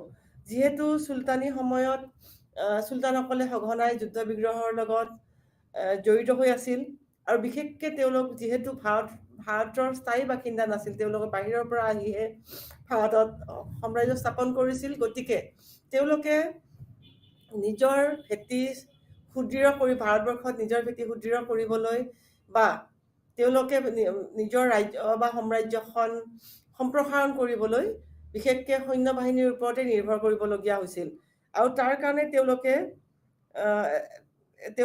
এটা অতি সুদক্ষ শক্তিশালী সৈন্য বাহিনী তেওঁলোকৰ যথেষ্টখিনি প্ৰয়োজন আছিল। আৰু লগতে তেওঁলোকে তেওঁলোকৰ নৱপ্ৰতিষ্ঠিত ৰাজ্যখন তথা সাম্ৰাজ্যখন বহিৰাগত আক্ৰমণকাৰী তথা মংগলসকলৰ আক্ৰমণৰ পৰা বচাই ৰাখিবলৈ এটা শক্তিশালী প্ৰতিৰক্ষা বিভাগ বা সামৰিক সংগঠন তেওঁলোকৰ কাৰণে অতি জৰুৰী আছিল। আৰু এই ক্ষেত্ৰত কোনোজন চুলতানে কোনো ধৰণৰ আহুৱা ৰাখিব বিচৰা নাছিল, তেওঁলোকে চোকা নজৰ ৰাখিছিল। এই ক্ষেত্ৰত দিল্লী চুলতানেটৰ এজন উল্লেখযোগ্য চুলতান আছিল বলবন, আৰু বলবনে বিশেষকৈ নৰ্থ ৱেষ্ট যিটো আমাৰ বাহিৰা আক্ৰমণকাৰী ৰাস্তা আছিল, সেই ৰাস্তাটোত তেওঁ বহুতখিনি দুৰ্গ নিৰ্মাণ কৰি সুৰক্ষিত কৰাৰ লগতে তেওঁৰ নিজৰ ৰাজ্যৰ ভিতৰত যথেষ্ট গুৰুত্বপূৰ্ণ ঠাইসমূহতো তেওঁ কিছুমান দুৰ্গ নিৰ্মাণ কৰি তাতে সৈন্য বাহিনী মোতায়েন কৰিছিল। তাৰপিছত আলাউদ্দিন খিলজী এজন উল্লেখযোগ্য চুলতান আছিল আৰু তেওঁ তেনেদৰে বলবনৰ নিচিনাকে তেওঁ যিবিলাক অতি সংবেদনশীল ঠাই বা সংকটজনক ঠাই আছিলে সেইবিলাকত দুৰ্গ নিৰ্মাণ কৰিছিল আৰু লগতে তেওঁ পুৰণি দুৰ্গসমূহৰ মেৰামতিৰ কামো কৰিছিল আৰু লগতে তেওঁ এই দুৰ্গসমূহত খোৱা বস্তু লগতে অস্ত্ৰ শস্ত্ৰ আদিৰে পৰিপূৰ্ণ কৰি ৰাখিছিল আৰু তাতে মানজিক্স আৰু আৰদাসো নিৰ্মাণ কৰিবলৈ তেওঁ পৰামৰ্শ দিছিল। তেনেদৰে এই অধ্যায়ত আমি মোগলসকলৰ সেনা, সৈন্য সংগঠন বা সামৰিক প্ৰশাসনৰ বিষয়ে জানিব পাৰিম। মোগলসকলৰ লগত অকণমান চুলতানতৰ লগত অলপমান ডিফাৰেঞ্চ আছিলে, পাৰ্থক্য আছিলে। চুলতানৰ সেনা সংগঠন দিল্লী চুলতানীৰ ডাইৰেক্ট অধীনত নাছিলে, ইনডাইৰেক্টলি আছিলে, ইটাৰ থ্ৰুৰে তেওঁলোকে সৈন্য বাহিনী নিয়ন্ত্ৰণ কৰিছিলে। তেনেদৰে মোগল সম্ৰাটসকলে ডাইৰেক্টলি প্ৰত্যক্ষভাৱে নিজৰ সৈন্য বাহিনী নিজে পৰিচালনা কৰিছিল, লগতে মনচবদাৰো এই ক্ষেত্ৰত মনচবদাৰো নিয়োগ কৰিছিল। আৰু তেওঁলোকে কেনন বা কামান বা বন্দুক আৰু মাস্কেট ব্যৱহাৰ কৰিছিল মোগলসকলে। আৰু লগতে এই মোগলসকলৰ আটাইতকৈ গুৰুত্বপূৰ্ণ সামৰিক সংগঠন আছিল মনচব ছিষ্টেম, যিটো এই অধ্যায়ৰ মূল নামেই হৈছে মনচব ছিষ্টেমৰ বিষয়ে আমি পঢ়িম, কিন্তু আমি পিছলৈ পঢ়িম। এতিয়া আমি প্ৰথমতে দিল্লী চুলতানীৰ সামৰিক সংগঠনৰ বিষয়ে আমি সামৰিক সংগঠন আৰু সামৰিক প্ৰশাসনৰ বিষয়ে আমি প্ৰথমতে ক'বলৈ যাম। প্ৰথমতে ইয়াতে দিয়া আছে চুলতানসকলৰ সামৰিক প্ৰশাসন। সামৰিক প্ৰশাসনৰ কথা দিয়া আছে, সেনাৰ ৰক্ষণাবেক্ষণৰ কথা দিয়া আছে, সেনাৰ প্ৰকাৰৰ কথা দিয়া আছে, দিৱানী আৰ্যৰ দায়িত্বত থকা বিষয়াসকল, সামৰিক প্ৰশিক্ষণ, সেনাৰ দৰমহা আদি আটাইখিনি কথাই চুলতানসকলৰ সামৰিক প্ৰশাসনৰ ভিতৰতেই পৰিব। প্ৰথমতে আমি ক'বলৈ গ'লে দিল্লী চুলতানসকলৰ দিনত সামৰিক বাহিনীয়ে এতিয়া অতি উল্লেখযোগ্য স্থান দখল কৰিছিল। আমি অলৰেডি কৈছোঁ, যিহেতু চুলতানসকলে বাহিৰৰ পৰা আহিছিল, তেওঁলোকে আহি ইয়াতে ৰাজ্য স্থাপন কৰি তেওঁলোকে নিজৰ ভেটি সুদৃঢ় কৰিব বিচাৰিছিল। আৰু তেওঁলোকে যিহেতু স্থানীয় প্ৰজাৰ পৰা কোনো ধৰণৰ সমৰ্থন পোৱা নাছিল প্ৰথম অৱস্থাত, গতিকে তেওঁলোকে নিজৰ অস্তিত্ব বজাই ৰাখিবলৈ সৈন্য বাহিনীৰ ওপৰত ভৰসা কৰিব লগা হৈছিল। একমাত্ৰ সৈন্য বাহিনীয়ে তেওঁলোকৰ এইমছ বা তেওঁলোকৰ যিটো উদ্দেশ্য আছিল তাতে সফল হ'বলৈ সহায় কৰিছিল। ৰাজ্যৰ ভেটি সুদৃঢ়কৰণৰ বাবে তুৰ্কী মুছলমান চুলতানসকলে যি প্ৰশাসনিক গাঁথনি দিছিল, সেই প্ৰশাসনত সামৰিক বাহিনী এক উল্লেখযোগ্য স্থান অধিকাৰ কৰি আছিল। তাৰোপৰি ৰাজ্য সম্প্ৰসাৰণৰ ক্ষেত্ৰতো চুলতানসকলে সৈন্য বাহিনীৰ শক্তিৰ ওপৰত নিৰ্ভৰ কৰিব লগা হৈছিল। চুলতানী আমলৰ সামৰিক বাহিনী ৰখাৰ প্ৰধান 4টা উদ্দেশ্য আছিল বুলি আমি ক'ব পাৰোঁ। প্ৰথম উদ্দেশ্যটো আছিল ৰাজ্য সম্প্ৰসাৰণ তথা ফৰ এক্সটেণ্ডিং কিংডম। 2 নম্বৰটো আছিলে প্ৰজাৰ বিদ্ৰোহ দমন, for checking the rebellion of the subjects. 3 নম্বৰত আছিল দেশৰ শান্তি শৃংখলা ৰক্ষা কৰা, for maintaining law and order of the country. আৰু 4 নম্বৰত আছিলে মংগলৰ পৰা প্ৰতিৰক্ষা, নিজৰ দেশখনক ৰক্ষা কৰা, for meeting the challenge of the Mongols invasion. এই 4টা উদ্দেশ্য লৈ দিল্লীৰ চুলতানসকলে সামৰিক বাহিনী বিশেষকৈ গঠন কৰিছিল। আৰু এতিয়া এই গঠন কৰাৰ পিছত, সামৰিক বাহিনী গঠন কৰাৰ পিছত কেনেকুৱা ধৰণৰ টাইপছ, কেনেকুৱা ধৰণৰ বাহিনীৰ প্ৰকাৰ কেনেকুৱা আছিল, সেই বিষয়ে আমি কথা পাতিম। প্ৰথমটো আছিলে ৰয়েল আৰ্মি, চুলতানৰ অধীনস্থ স্থায়ীভাৱে নিযুক্ত আৰ্মি। 2 নম্বৰত আছিলে প্ৰভিন্সিয়েল গভৰ্ণৰ্ছ আৰ্মি, প্ৰাদেশিক শাসনকৰ্তাৰ অধীনস্থ সৈন্যদল। 3 নম্বৰটো আছিলে ফিউডেল লৰ্ডছ আৰ্মি, বিষয়াসকলৰ সামন্তসকলৰ অধীনস্থ সৈন্যদল। 4 নম্বৰটো আছিলে ৱাৰ টাইম আৰ্মি, যুদ্ধৰ সময়ত কৰা সৈন্যদল। আৰু 5 নম্বৰত আছিল হলি ৱাৰ আৰ্মি, ধৰ্মযুদ্ধৰ বাবে সংগঠিত সৈন্যদল। এইখিনি তেওঁলোকৰ সৈন্য বাহিনীৰ প্ৰকাৰ আছিলে, বেলেগ বেলেগ প্ৰকাৰৰ সৈন্য বাহিনী আছিলে। এতিয়া আমি ক'ব পাৰোঁ যে দিল্লীৰ চুলতানসকলে ব্যক্তিগতভাৱে যি সৈন্য বাহিনী ৰাখিছিল, সেই বাহিনীক হাছাম ই কোৱাইব বোলা হৈছিল। মুছলমানসকলৰে বিভিন্ন বংশৰ লোকসকলক এই সৈন্য বাহিনীত ভৰ্তি কৰোৱা হৈছিল। সেয়ে ইয়াত এই সৈন্য বাহিনীত চুলতানৰ এই সৈন্য বাহিনীত লোদী, কোৱাৰমাথি, আৰি, পাৰ্চিয়ান, আফগান আদি লোকসকল এই বাহিনীত আছিল। আৰু চুলতানৰ অধীনত এওঁলোক কিছুখিনি চুলতানৰ অধীনত আছিল আৰু কিছুখিনি দিল্লীস্থ বিষয়াসকলৰ অধীনত আছিল। অৱশ্যে এই সৈন্য বাহিনীৰ সংখ্যা যথেষ্টখিনি কম আছিল। খাছ খাইল নামৰ আন এক সৈন্য বাহিনী ৰাজকীয় দায়িত্ব পালন কৰিব লগা হৈছিল। চুলতানৰ দেহৰক্ষী, কীটদাস আদি কামৰ বাবে খাছ খাইলক নিয়োগ কৰা হৈছিল। প্ৰাদেশিক শাসনকৰ্তা আৰু উচ্চ পৰ্যায়ৰ বিষয়াসকলৰ অধীনত সৈন্য বাহিনী ৰখা হৈছিল। আৰু এইসকলৰ দায়িত্ব, এই সৈন্য বাহিনীসকলৰ দায়িত্ব এই বিষয়াসকলে ল'ব লাগিছিল। আৰু ইক্তা ব্যৱস্থাৰ জৰিয়তে এই ব্যৱস্থাটো চলি আছিল। প্ৰয়োজন সাপেক্ষে এই বিষয়াসকলে তেওঁলোকৰ অধীনত থকা সৈন্য বাহিনী চুলতানক যোগান ধৰিব লাগিছিল। আৰু যুদ্ধৰ সময়ত কেতিয়াবা অতিৰিক্ত সৈন্য বাহিনীয়ে চুলতানক যোগান ধৰিব লাগিছিল। তাৰোপৰি উলেমাসকলে বহু সময়ত ধৰ্মযুদ্ধৰ বাবেও সৈন্য বাহিনী গোটাব লাগিছিল। ধৰ্মযুদ্ধ এইকাৰণে কোৱা হৈছে, ভাৰতত বিশেষকৈ হিন্দু প্ৰদেশ আছিল, তেনেদৰে চুলতানসকল আছিলে ইছলাম ধৰ্মীয় লোক। তেওঁলোকে নিজৰ ধৰ্মৰ প্ৰচাৰৰ কাৰণে কিছু দায়িত্ব লৈছিল, তেওঁলোকৰ ধৰ্মীয় গুৰুসকলে, উলেমাসকলে, আৰু তেওঁলোকে এই ধৰ্ম প্ৰচাৰৰ কাৰণে কিছু ক্ষেত্ৰত ধৰ্মযুদ্ধৰ বা কিছু যিবিলাক যুদ্ধ হৈছিল ধৰ্মৰ আঁৰত, সেই যুদ্ধৰ কাৰণে কিছুমান সৈন্য তেওঁলোকে নিয়োগ কৰাৰ ব্যৱস্থা কৰিছিল। ইয়াৰ পিছত আমি ইয়াৰ ভিতৰতে আমি পাওঁ officers in charge of the army. ইয়াতে আপোনালোকৰ দিয়া আছে দিৱানী আৰ্জ বা সেনা বাহিনীৰ ইনচাৰ্জ কোন আছিলে, এইটো বিষয়ে আমি ক'বলৈ যাম। Officer in charge of the army, সামৰিক বাহিনীৰ ভাৰপ্ৰাপ্ত বিষয়া। চুলতান নিজেই আছিল সামৰিক বাহিনীৰ সৰ্বাধিনায়ক। চুলতান গোটেই দেশৰ প্ৰশাসনৰ দায়িত্ব সৰ্বাধিনায়ক আছিলে, লগতে সামৰিক বাহিনীৰ সৰ্বাধিনায়ক আছিলে। সামৰিক বাহিনী তদাৰক কৰিবলৈ তেওঁৰ আণ্ডাৰত এজন দিৱান ই আৰ্জ নামৰ এগৰাকী বিষয়া মন্ত্ৰী নিয়োগ কৰিছিলে। সামৰিক বাহিনীৰ সৈন্য ভৰ্তিকৰণ, প্ৰশিক্ষণ, পদোন্নতি, শৃংখলাবদ্ধতা, নিয়মানুবৰ্তিতা আদি সকলো দিশত দিৱানী আৰ্জে চকু দিব লাগিছিল। এই বিষয়াজনৰ গোটেই দায়িত্ব আছিলে, চুলতানৰ তলতে আছিলে এই বিষয়াগৰাকী, আৰু এই বিষয়াগৰাকী সৈন্যবাহিনীৰ মূল বিষয়া হিচাপে গোটেই সৈন্যবাহিনী পৰিচালনা কৰাৰ দায়িত্ব তেওঁৰে আছিল। এওঁৰ লগত আকৌ ৰাহাত ই আৰ্জ ই মুমালক আদি বহুতো বিষয়াও আছিল। 10 জন অশ্বাৰোহীৰ ওপৰত চুলতানসকলৰ সামৰিক বাহিনীৰ ক্ষেত্ৰত 10 জন অশ্বাৰোহীৰ ওপৰত এজন চৰ ই মাইল, 10 জন চৰ ই মাইলৰ ওপৰত এজন চিপাহ চালাৰ, 10 জন চিপাহ চালাৰৰ ওপৰত এজন আমিৰ, 10 জন আমিৰৰ ওপৰত এজন মালিক, আৰু 10 জন মালিকৰ ওপৰত এজন খান নামৰ বিষয়া নিযুক্তি দিয়া হৈছিল। দেশৰ সীমান্ত অঞ্চলত বহুতো দুৰ্গ নিৰ্মাণ কৰা হৈছিল, আৰু তাতো বহুতো সৈন্য সামন্ত ৰখা হৈছিল।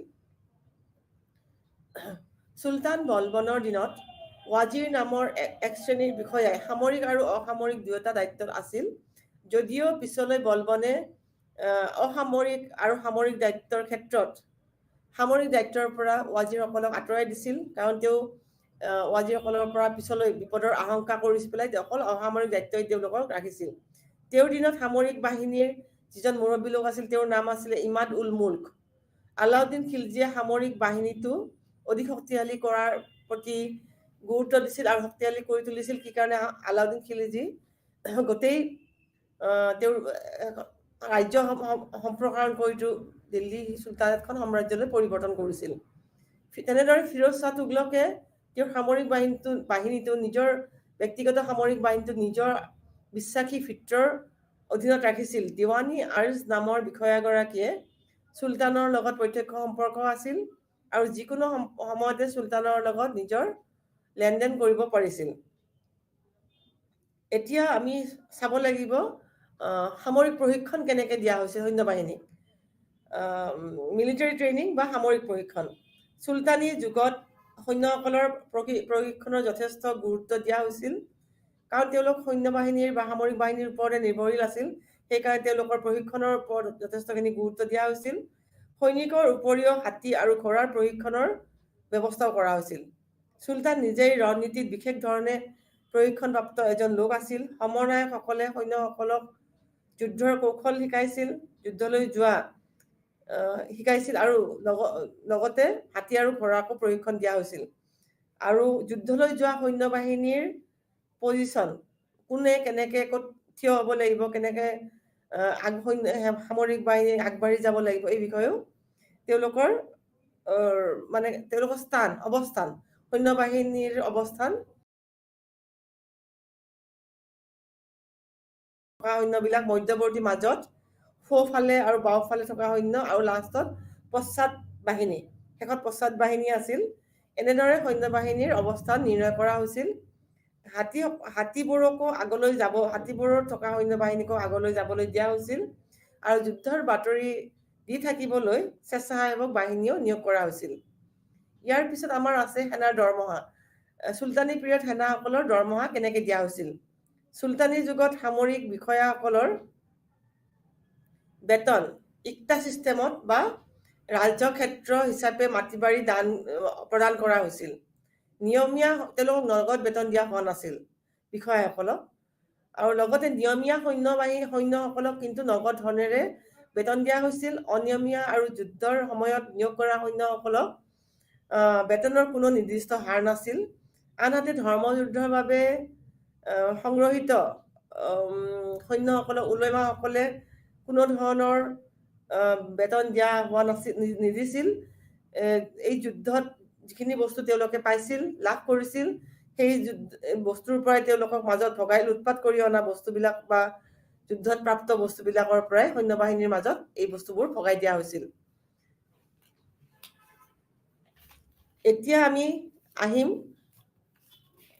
দিল্লী চুলতানৰ সেনা সংগঠন। আগতে আমি প্ৰশাসন চালো, এতিয়া সংগঠন।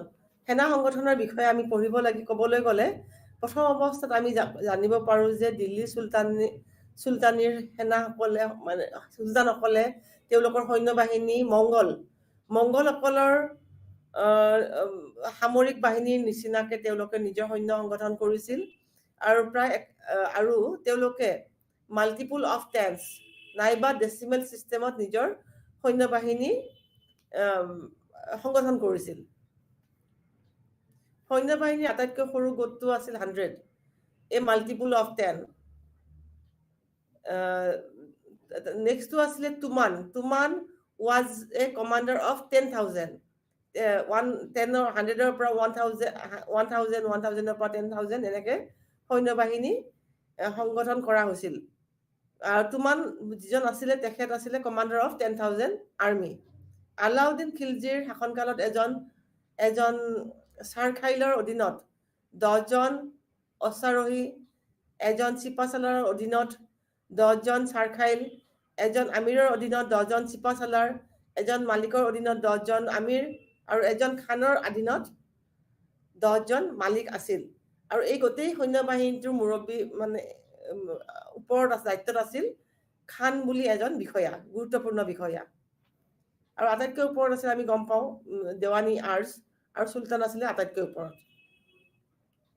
চুলতান ইলতুৎমিছৰ দিনত সৈন্যবাহিনী তথা সামৰিক সংগঠনৰ বিষয়ে বিশেষভাৱে আমি জানিব নোৱাৰো, কাৰণ তেওঁলোক প্ৰথম অৱস্থাত আছিলে চুলতান, গতিকে তেওঁলোকৰ বিষয়ে আমি বেছি যাব নোৱাৰো। তথাপিও তেওঁৰ দিনত এটা পাৰ্মানেণ্ট ষ্টেণ্ডিং আৰ্মি আছিল বুলি আমি ক'ব পাৰো। পাৰ্মানেণ্ট ষ্টেণ্ডিং আৰ্মি মানে হৈছে এটা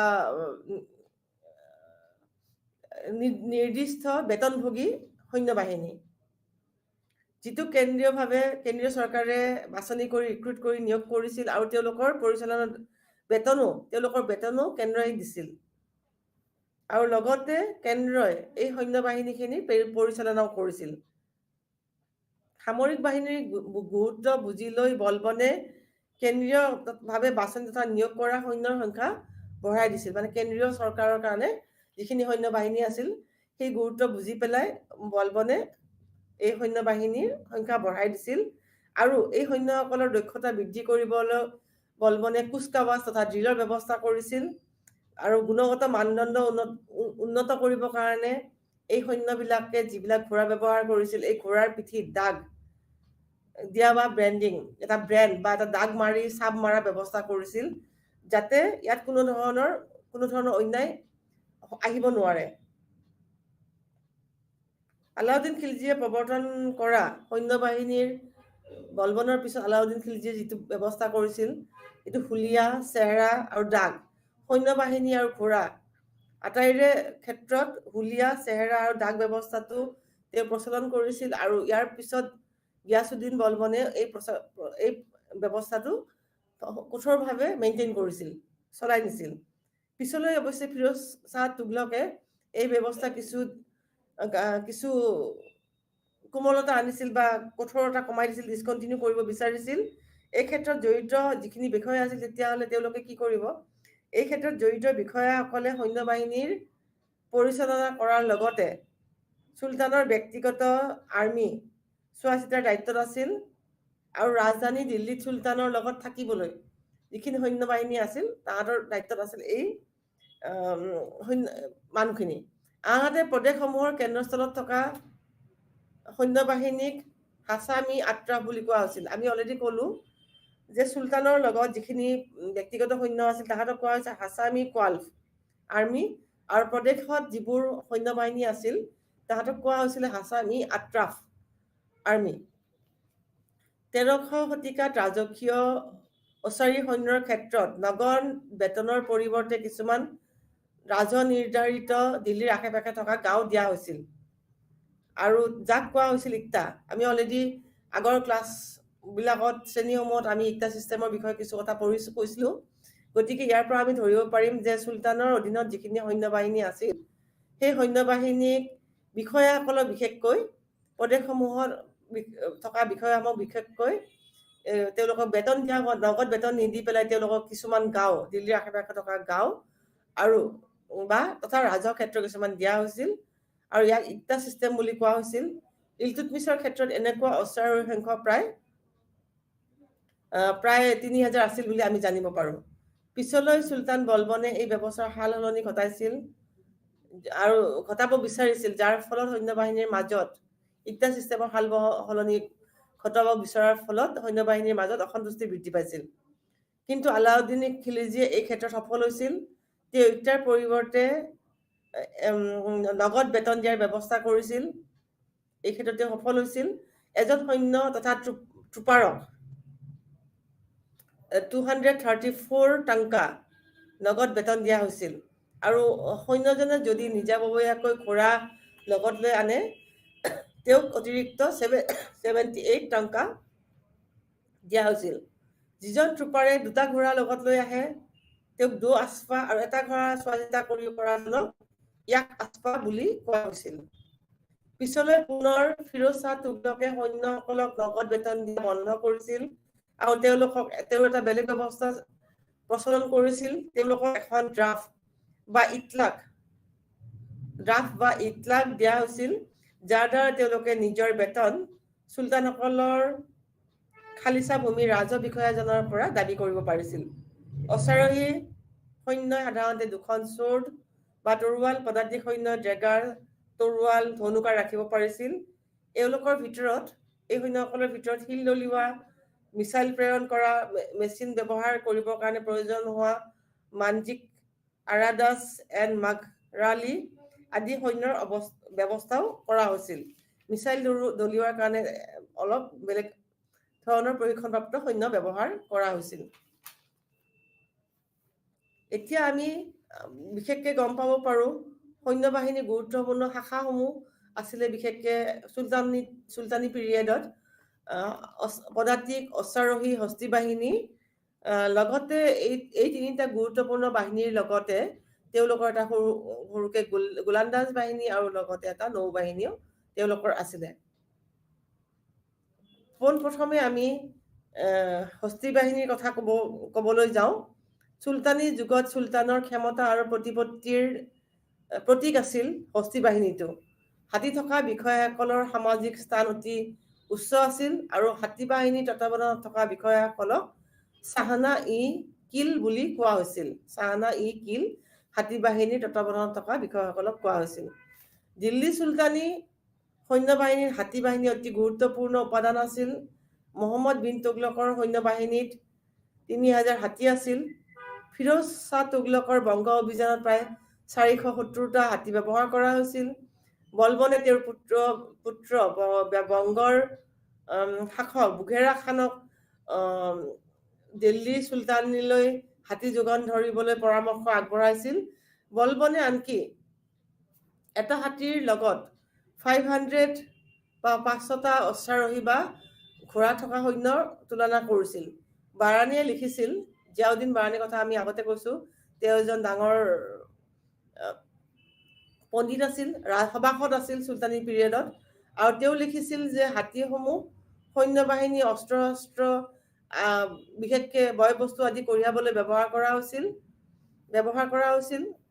আৰু ফিৰোজ শ্বাহ তুগলকে নিজে হাতীসমূহক break the force of the current বুলি উপযুক্ত বুলি অভিহিত কৰিছিল। Break the force of the current বুলি তেওঁ ফিৰোজ শ্বাহ তুগলকে হাতীসমূহ অভিহিত কৰিছিল। চুলতানৰ আমোলত গৌৰৱৰ প্ৰতীক আছিল হাতী বা হস্তী বাহিনীটো। হাতীৰ প্ৰশিক্ষণৰ ব্যৱস্থাও কৰা আছিল। যুদ্ধক্ষেত্ৰত হাতী এটাৰ গাটো লোৰ বাৰ্মাৰে ঢাকি দিয়া হৈছিল আৰু হাতীৰ পিঠিৰ হাওদাত বহি সৈন্যসকলে তৰোৱাল, ধনুকাৰ, বল্লম আদি লৈ যুদ্ধ কৰিছিল। এইটো আছিল চুলতানসকলৰ দিনত হস্তি বাহিনী। তাৰপিছত আহিলে চুলতানসকলৰ দিনত পদাতিক বাহিনী। এই পদাতিক বাহিনীটোক কোৱা হৈছিলে পায়াক্স। এই সৈন্য বাহিনী বিশেষকৈ হিন্দুসকল বা সম্ভ্ৰান্ত লোকসকলক আছিল। তেওঁলোক বিশেষকৈ দেহৰক্ষী, ব্যক্তিগত ৰক্ষী বা সচিব, দুৱাৰ ৰখীয়া আদি বিশ্বাসযোগ্য তথা দায়িত্বপূৰ্ণ কামত তেওঁলোকক নিয়োগ কৰা হৈছিল। কিছুমান পদাতিক সৈন্য ঘোঁৰাৰো যোগান ধৰি কেন্দ্ৰৰ পৰা ঘোঁৰাৰো যোগান ধৰা হৈছিল, যাক কোৱা হৈছিল পায়াক বা আস্প। যিবিলাক সৈন্য বাহিনীক চৰকাৰে ঘোঁৰা যোগান ধৰিছিল তাহাঁতক কোৱা হৈছিল পায়াক বা আস্প। কিন্তু পদাতিক বাহিনী হয়, খোজকাঢ়ি যায়, কিন্তু তেওঁলোকক কেতিয়াবা ঘোঁৰা যোগান ধৰা হৈছিল। তেওঁলোকৰ ভিতৰত ধনুৰ্ধাৰী আৰ্চাৰ আছিল। জাণ্ডাৰসকল জাণ্ডাৰ যিবোৰ আছিল তেওঁলোকৰ চুলতানৰ ব্যক্তিগত দেহৰক্ষী আছিল, আৰু এওঁলোকক চুলতানৰ প্ৰত্যক্ষ নিয়ন্ত্ৰণ আছিল। চুলতানৰ ব্যক্তিগত দেহৰক্ষীসকলক জাণ্ডাৰ বুলি কোৱা হৈছিল, আৰু তেওঁলোক চুলতানৰ আণ্ডাৰত আছিল। বলবনৰ ব্যক্তিগতভাৱে 1000 দেহৰক্ষী আছিল, আৰু তেওঁ প্ৰত্যেকজন সৈনিক বা দেহৰক্ষীৰে নাম মনত ৰাখিছিল। পদাতিক সৈন্য আৰু অচাৰী সৈন্য দুটাই চুলতানৰ ব্যক্তিগত ষ্টেণ্ডিং আৰ্মি বা হাছান ই কলবৰ এটা অংশ আছিল। এইটো আমি আগতে পাই আহিছো। অৱশ্যে যুদ্ধৰ সময়ত নাইবা আন বিশেষ প্ৰয়োজনত অতিৰিক্ত সৈন্যও নিয়োগ কৰা হৈছিল। পদাতিক সৈন্য যুদ্ধৰ সময়ত বা বিশেষ কিবা প্ৰয়োজনত অতিৰিক্ত পদাতিক সৈন্যও নিয়োগ কৰা হৈছিল। তাৰ ভিতৰত আছিল এথলেটছ বা পেহলৱান, ৰানাৰ বা চেটলাৰ আদি ইয়াৰ লগত আছিল। এইখিনি আছিল পদাতিক বাহিনী। ইয়াৰ পিছত আমি পাওঁ অশ্বাৰোহী বাহিনী। হস্তি বাহিনী, পদাতিক বাহিনী, অশ্বাৰোহী বাহিনী। চুলতানী শাসনৰ সময়ত অশ্বাৰোহী বাহিনীটোক সৈন্য বাহিনীৰ মেৰুদণ্ড বুলিব পাৰি। এই অশ্বাৰোহী বাহিনীটোক আকৌ 3 ভাগত ভাগ কৰা হৈছিল। অলৰেডিটো আমি গম পাইছিলো, হস্তি বাহিনী, পদাতিক বাহিনী, অশ্বাৰোহী বাহিনী, গোলন্দাজ বাহিনী, নৌ বাহিনী। এইবিলাকৰ বাহিৰেও অশ্বাৰোহী বাহিনীটোক আকৌ 3 ভাগত ভাগ কৰা হৈছিল। প্ৰথমটো আছিলে মুৰাত্তাৰ। এইটো হৈছে 2টা ঘোঁৰা থকা নিয়মীয়া সৈন্য। নেক্সটটো আছে চাৱাৰ, 1টা ঘোঁৰা থকা নিয়মীয়া সৈন্য। 3 নম্বৰটো হৈছে দো আস্পা, 1টা ঘোঁৰা থকা অনিয়মীয়া সৈন্য। প্ৰতিজন অশ্বাৰোহীৰ 2খন তৰোৱাল, 1খন ডেগাৰ আৰু কেতবোৰ ধনুকাৰ আছিল, আৰু তেওঁলোকে বল্লমো ব্যৱহাৰ কৰিব পাৰিছিল। চুলতানৰ নিজস্ব অস্ত্ৰশালত বিভিন্ন দেশৰ যেনে বিশেষকৈ পাৰস্য, আবিচিনিয়া, আৰৱ, তুৰ্কী আৰু ৰাছিয়াৰ পৰা আমদানি কৰা ওখ-পাখ হৃষ্টপুষ্ট ঘোঁৰাৰ সমাৱেশ ঘটিছিল, আৰু সৈন্য বাহিনীয়ে লোৰ বাৰ্মা পৰিধান কৰিছিল।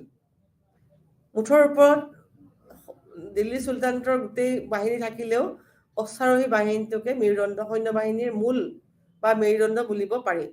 দিল্লী চুলতানসকলৰ দিনত এটা অত্যাধুনিক গোলন্দাজ বাহিনী নাছিল, যদিও তেওঁলোকে কিছুমান মেচিন, গ্ৰেনেড, ফটকা, ৰকেট, কাঁড়, অগ্নিকাঁড়, বৰ্ষা, খাৰ বাৰুদ আদি ব্যৱহাৰ কৰিছিল। গোলন্দাজ বাহিনী তেওঁলোকৰ এটা আছিল, সাধাৰণভাৱে আছিল, অতি গুৰুত্বপূৰ্ণ নাছিল, যদিও এই গোলন্দাজ বাহিনীয়ে মেচিন, গ্ৰেনেড, ফটকা, কাঁড়, বৰ্ষা, খাৰ বাৰুদ, অগ্নিকাঁড় আদি ব্যৱহাৰ কৰিছিল, আৰু লগতে মানজানিক বা মানগন বুলি এটা মেচিন তেওঁলোকে ব্যৱহাৰ কৰিছিল। এই মেচিনৰ জৰিয়তে তেওঁলোকে অগ্নিৰ কাঁড়, খাৰ বাৰুদৰ বল, কাঁড়, শিল আদি দলিয়াবৰ বাবে ব্যৱহাৰ কৰিছিল। ইয়াৰ বাহিৰে তেওঁলোকে বিষাক্ত কীট পতংগও শত্ৰুৰ গালৈ দলিওৱা এটা তেওঁলোকৰ যুদ্ধৰ কৌশল আছিল। ইয়াৰ বাহিৰে তেওঁলোকে নৌযুদ্ধৰ বাবে ভালেমান, যদিও তেওঁলোকৰ নৌ বাহিনীটো গুৰুত্বপূৰ্ণ নাছিল, প্ৰয়োজনমতে নৌযুদ্ধ হলে তাৰ কাৰণে তেওঁলোকে কিছুমান নাও সাজু কৰি ৰাখিছিল। ইয়াৰ পিছত আহিব আমাৰ মোগলসকলৰ সেনা প্ৰশাসন। মোগলসকলৰ সেনা প্ৰশাসনৰ বিষয়ে চাবলৈ গ'লে আমি প্ৰথমতে মোগলসকলৰ বিষয়ে ক'বলৈ গ'লে প্ৰথমতে অকণমান মোগলৰ বিষয়ে আমি ক'ব লাগিব যে আমি জানো অলৰেডি মই ক'লো চুলতান ভাৰতবৰ্ষত প্ৰথম বহিৰাগত শাসকে আছিল চুলতানসকল। প্ৰথমজন চুলতান আছিলে কুতুবুদ্দিন আইবক। আমি জানো মহম্মদ ঘড়ীৰ ক্ৰীড়াক আছিল আৰু সেইকাৰণে স্লেভ ডাইনেষ্টি আৰম্ভণি হৈছিল। তেনেকে লাষ্টৰ শেষৰখন চুলতানী শাসন ব্যৱস্থাত 5টা ৰাজবংশ ৰাজত্ব কৰিছিল আৰু শেষৰ ৰাজবংশৰ শেষৰ ৰজা ইব্ৰাহিম লোদীক যুদ্ধত পৰাস্ত কৰি পানিপথৰ প্ৰথম যুদ্ধত 1526 চনত পৰাস্ত কৰি ইব্ৰাহিম লোদীক পৰাস্ত কৰি মোগল বীৰ বাবৰে ভাৰতত মোগলৰ সাম্ৰাজ্য স্থাপন কৰিছিল আৰু তেনেদৰে বাবৰ আছিল ভাৰতত মোগল সাম্ৰাজ্যৰ প্ৰথম প্ৰতিষ্ঠাতা।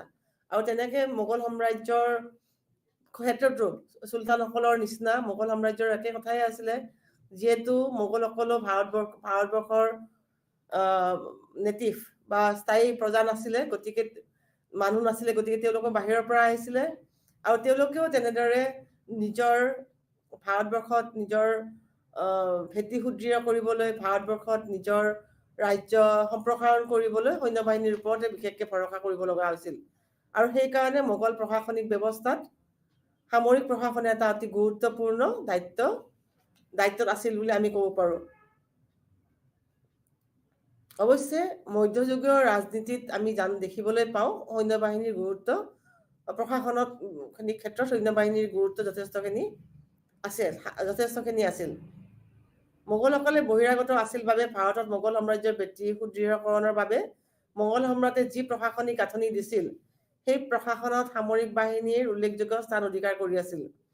তেনেদৰে মোগলসকলৰো সামৰিক বাহিনী ৰখাৰ প্ৰধান উদ্দেশ্য আছিল বা প্ৰধান লক্ষ্য আছিল ৰাজ্য সম্প্ৰসাৰণ, ফৰ টেৰিটৰিয়েল এক্সপানশ্যন, প্ৰজাৰ বিদ্ৰোহ দমন, for checking the rebellion of the subjects, দেশৰ শান্তি শৃংখলা ৰক্ষা কৰা, for maintaining law and order and to establish a strong centralise government. এনেকুৱা ধৰণৰ কাৰণে মেইনলি সেনাবাহিনী ৰখাৰ মেইন উদ্দেশ্য আছিল। মোগল যুগৰ সামৰিক বাহিনীত ইৰাণী, তুৰাণী, আফগানী, হিন্দুস্তানী আৰু বিভিন্ন জাতিৰ লোকৰ দ্বাৰা গঠিত আছিল আৰু সেইকাৰণে তেওঁলোকৰ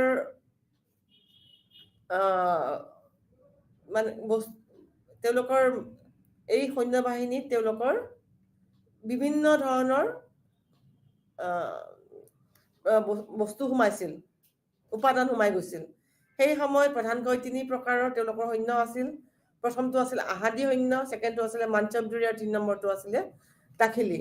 আহাদী বা সম্ৰাটৰ অধীনস্থ স্থায়ীভাৱে নিযুক্ত সৈন্যদল, Ahadi or the royal army of emperors army, মানচবদাৰী ব্যৱস্থাৰ সৈন্য বাহিনী, army of the Mansabdari system, Dakhili বা সম্ৰাটৰ দ্বাৰা নিযুক্ত আৰু মনচবদাৰৰ অধীনস্থ লোক। সম্ৰাটে নিযুক্তি দিছিলে দাখিলীবিলাকক, কিন্তু মনচবদাৰৰ অধীনত আছিল তেওঁলোক। Dakhili or army recruited by the emperors but under the charge of the Mansabdar. এনেকুৱা ধৰণৰ কথা কিছুমান আছিলে। এতিয়া মোগলসকলে এইদৰে সম্ৰাট আৰু মনচবদাৰ দুয়োজনৰ অধীনত সামৰিক বাহিনী মজুত ৰাখিছিলে। সম্ৰাটৰ অধীনতো সৈন্য বাহিনী আছিলে আৰু মনচবদাৰৰ অধীনতো সৈন্য বাহিনী আছিলে। মোগল সামৰিক বাহিনীত তেনেদৰে আমি দেখিবলৈ পাওঁ অশ্বাৰোহী, পদাতিক বাহিনী, হস্তী বাহিনী, গোলান্দাজ বাহিনী আৰু নৌবাহিনীও আছিলে একেধৰণে চুলতানতৰ নিচিনা। ইয়াৰ বাহিৰেও কুমাকিজ নামৰ এক শ্ৰেণীৰ সৈন্য বাহিনীৰ প্ৰয়োজন সাপেক্ষে কামত লগোৱা হৈছিল। বৰবাদী নামৰ কিছুমান দুখীয়া সৈনিক আছিল বৰবাদী।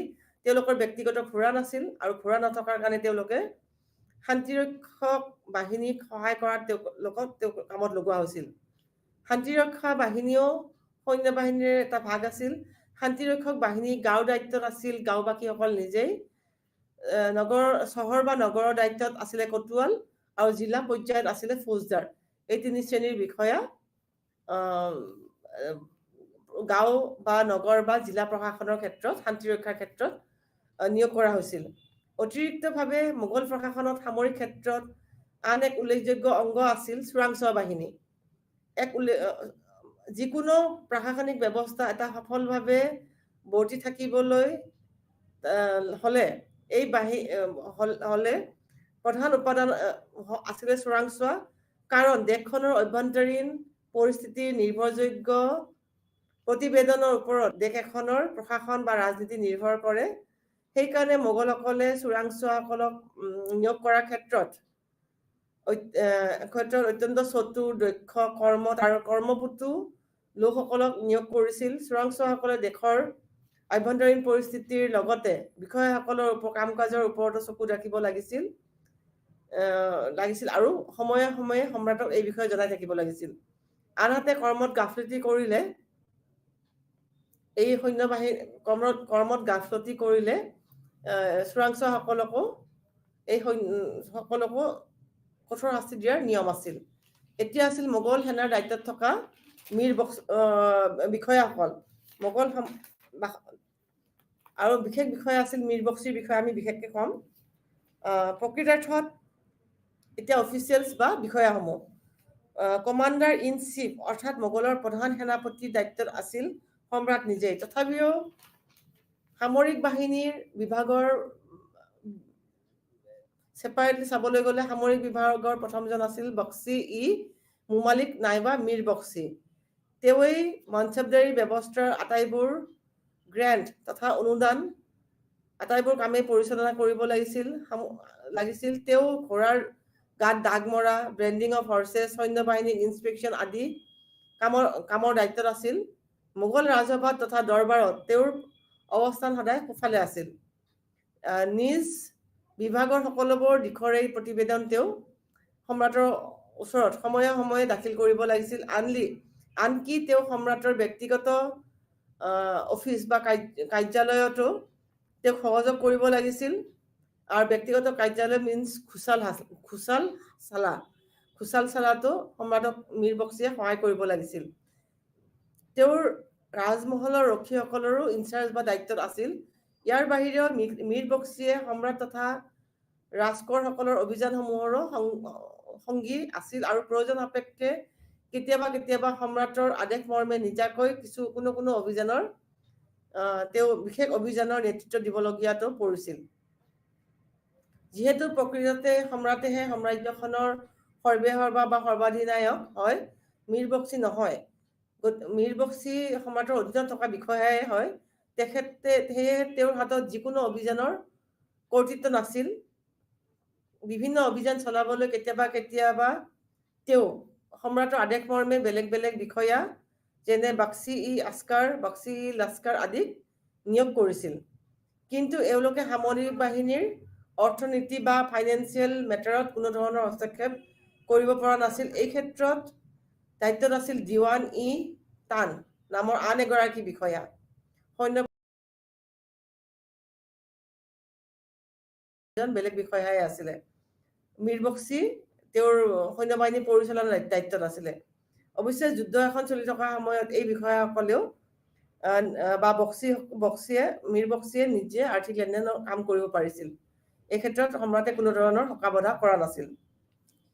মোগল সাম্ৰাজ্যত সাধাৰণতে আমি পাওঁ মোগল সাম্ৰাজ্যত তিনি ধৰণৰ বক্সি আছিল। তেওঁলোকৰ দায়িত্ব আৰু কম বেছি পৰিমাণে একেই আছিল বুলি আমি ক'ব পাৰোঁ। অৱশ্যে 1 নম্বৰত আমি ক'ব পাৰোঁ মীৰ বক্সিয়ে ৰাজকোঁৱৰ আৰু উচ্চ পৰ্যায়ৰ বিষয়া তথা আমিৰসকলৰ লগত সহযোগিতা তথা লেনদেন কৰিব লাগিছিল। 2 নম্বৰ বক্সিগৰাকী নিম্ন স্তৰৰ মানচবদাৰ আৰু সকলৰ লগত কথা বতৰা বা তেওঁলোকৰ লগত লেনদেন কৰিব লাগিছিল, কাম কাজ কৰিব লাগিছিল। 3 নম্বৰ বক্সিজনে প্ৰধানকৈ দায়িত্ব আছিল কেৱল মাত্ৰ নগদ বেতন লাভ কৰা কৰ্মচাৰী ইউমিয়া দাৰোন। নগদ বেতন লাভ কৰা কৰ্মচাৰীবিলাকক ইউমিয়া দাৰোন বুলি কোৱা হৈছিল আৰু তেওঁলোকৰ বিষয়ে সৈন্যদলৰ পষ্টিং, ইনক্ৰিমেণ্ট আদিৰ লগত 3 নম্বৰ বক্সিজন জড়িত হৈ আছিল। এই 3জন বক্সিৰ বাহিৰেও আন বেলেগ এজন বক্সিও আছিল, তেওঁক কোৱা হৈছিল বক্সি-ই-আহাদিছ। পিছলৈ সম্ৰাট জাহাংগীৰে আন এটা বক্সি-ই-হুজুৰ নামৰ পদবী আৰম্ভ কৰিছিল, যিটো প্ৰথম 3জন বক্সিতকৈ কিছু বেলেগ আছিল। কিন্তু এই এই পদবীটো বেছি দিন চলি থকা নাছিল। পিছলৈ বক্সি ই চাৰ্ভিৰ পেছা ডমেষ্টিক চাৰ্ভেণ্ট নামৰ আন এক শ্ৰেণীৰ পদবীও জাহাংগীৰে আৰম্ভণি কৰিছিল। আনহাতে মোগল আৰ্টিলাৰী অস্ত্ৰৰ দায়িত্বত আছিলে মীৰ আতিছ। এনেদৰে বিভিন্ন মীৰ বক্সি যদিও আটাইতকৈ গুৰুত্বপূৰ্ণ সামৰিক বাহিনীৰ ক্ষেত্ৰত ৰখিল আছিল, অফিচাৰ বিষয়া আছিল আৰু বহু ধৰণৰ আৰু বক্সি বা বিষয়া আছিল বুলি আমি ক'ব পাৰো। এতিয়া আমি আহিম সেনাৰ দৰমহা কেনেকুৱা ধৰণৰ দিয়া হৈছিল। মোগল যুগত সেনাৰ দৰমহা বিশেষকে মানচবদাৰসকলৰ দ্বাৰাই দিয়া হৈছিল আৰু সৈন্য বাহিনীক মনচবদাৰসকলে বেতন দিছিলে, নগদ বেতন। আৰু সামৰিক বিষয়া তথা মনচবদাৰসকলক আকৌ সম্ৰাটে ৰাজক্ষেত্ৰ বা জাগিৰ বেতন হিচাপে প্ৰদান কৰিছিল। এইখিনি আমি সৈন্য বাহিনীৰ দৰমহা বা মোগল সেনা প্ৰশাসন বিশেষকে লক্ষ্য প্ৰকাৰ অফিচাৰ্ছ দৰমহা আদিৰ বিষয়ে কিছু কথা গম পালো। এতিয়া আমি আহিম মোগলৰ সেনা সংগঠন। মোগলসকলৰ সেনা সংগঠনো আমি কিছু ক্ষেত্ৰত তুলনামূলকভাৱে দিল্লী চুলতানেটৰ লগত তুলনা কৰিব পাৰো। যিয়ে নহওক আৰ্মি অৰ্গেনাইজেশ্যন অফ দ্য মোগলৰ সেনা সংগঠন। মোগলসকলৰ সৈন্য বাহিনীৰ ব্যৱস্থাটো আমি চুলতানসকলৰ নিচিনাকৈ দুটা ভাগত ভাগ কৰিব পাৰো। এটা হৈছে দুটা গুৰুত্বপূৰ্ণ ভাগত ভাগ কৰিব। এটা অতি গুৰুত্বপূৰ্ণ ভাগ হৈছে মঞ্চব ব্যৱস্থা বা মঞ্চবদাৰী ব্যৱস্থা। ইয়াৰ লগত জড়িত মোগল সম্ভ্ৰান্ত শ্ৰেণী আৰু অচাৰী সৈন্যৰ নিযুক্তি। আৰু 2 নম্বৰটো হৈছে মোগল সৈন্য বাহিনী আন বিভাগ বা যুদ্ধক্ষেত্ৰত সৈন্য পৰিচালনা আদি। দুটা ভাগ পালো। এটা হৈছে মঞ্চবদাৰী চিষ্টেম, ইয়াৰ লগত জড়িত মোগল সম্ভ্ৰান্ত শ্ৰেণী আৰু অচাৰী সৈন্যৰ নিযুক্তি। আৰু 2 নম্বৰ ভাগটোত আছিলে মোগল সৈন্য বাহিনীৰ আন বিভাগসমূহ আৰু যুদ্ধক্ষেত্ৰত সৈন্য পৰিচালনা আদি কৰা কামসমূহ আমাৰ আছে। এতিয়া মোগল সৈন্য বাহিনীৰ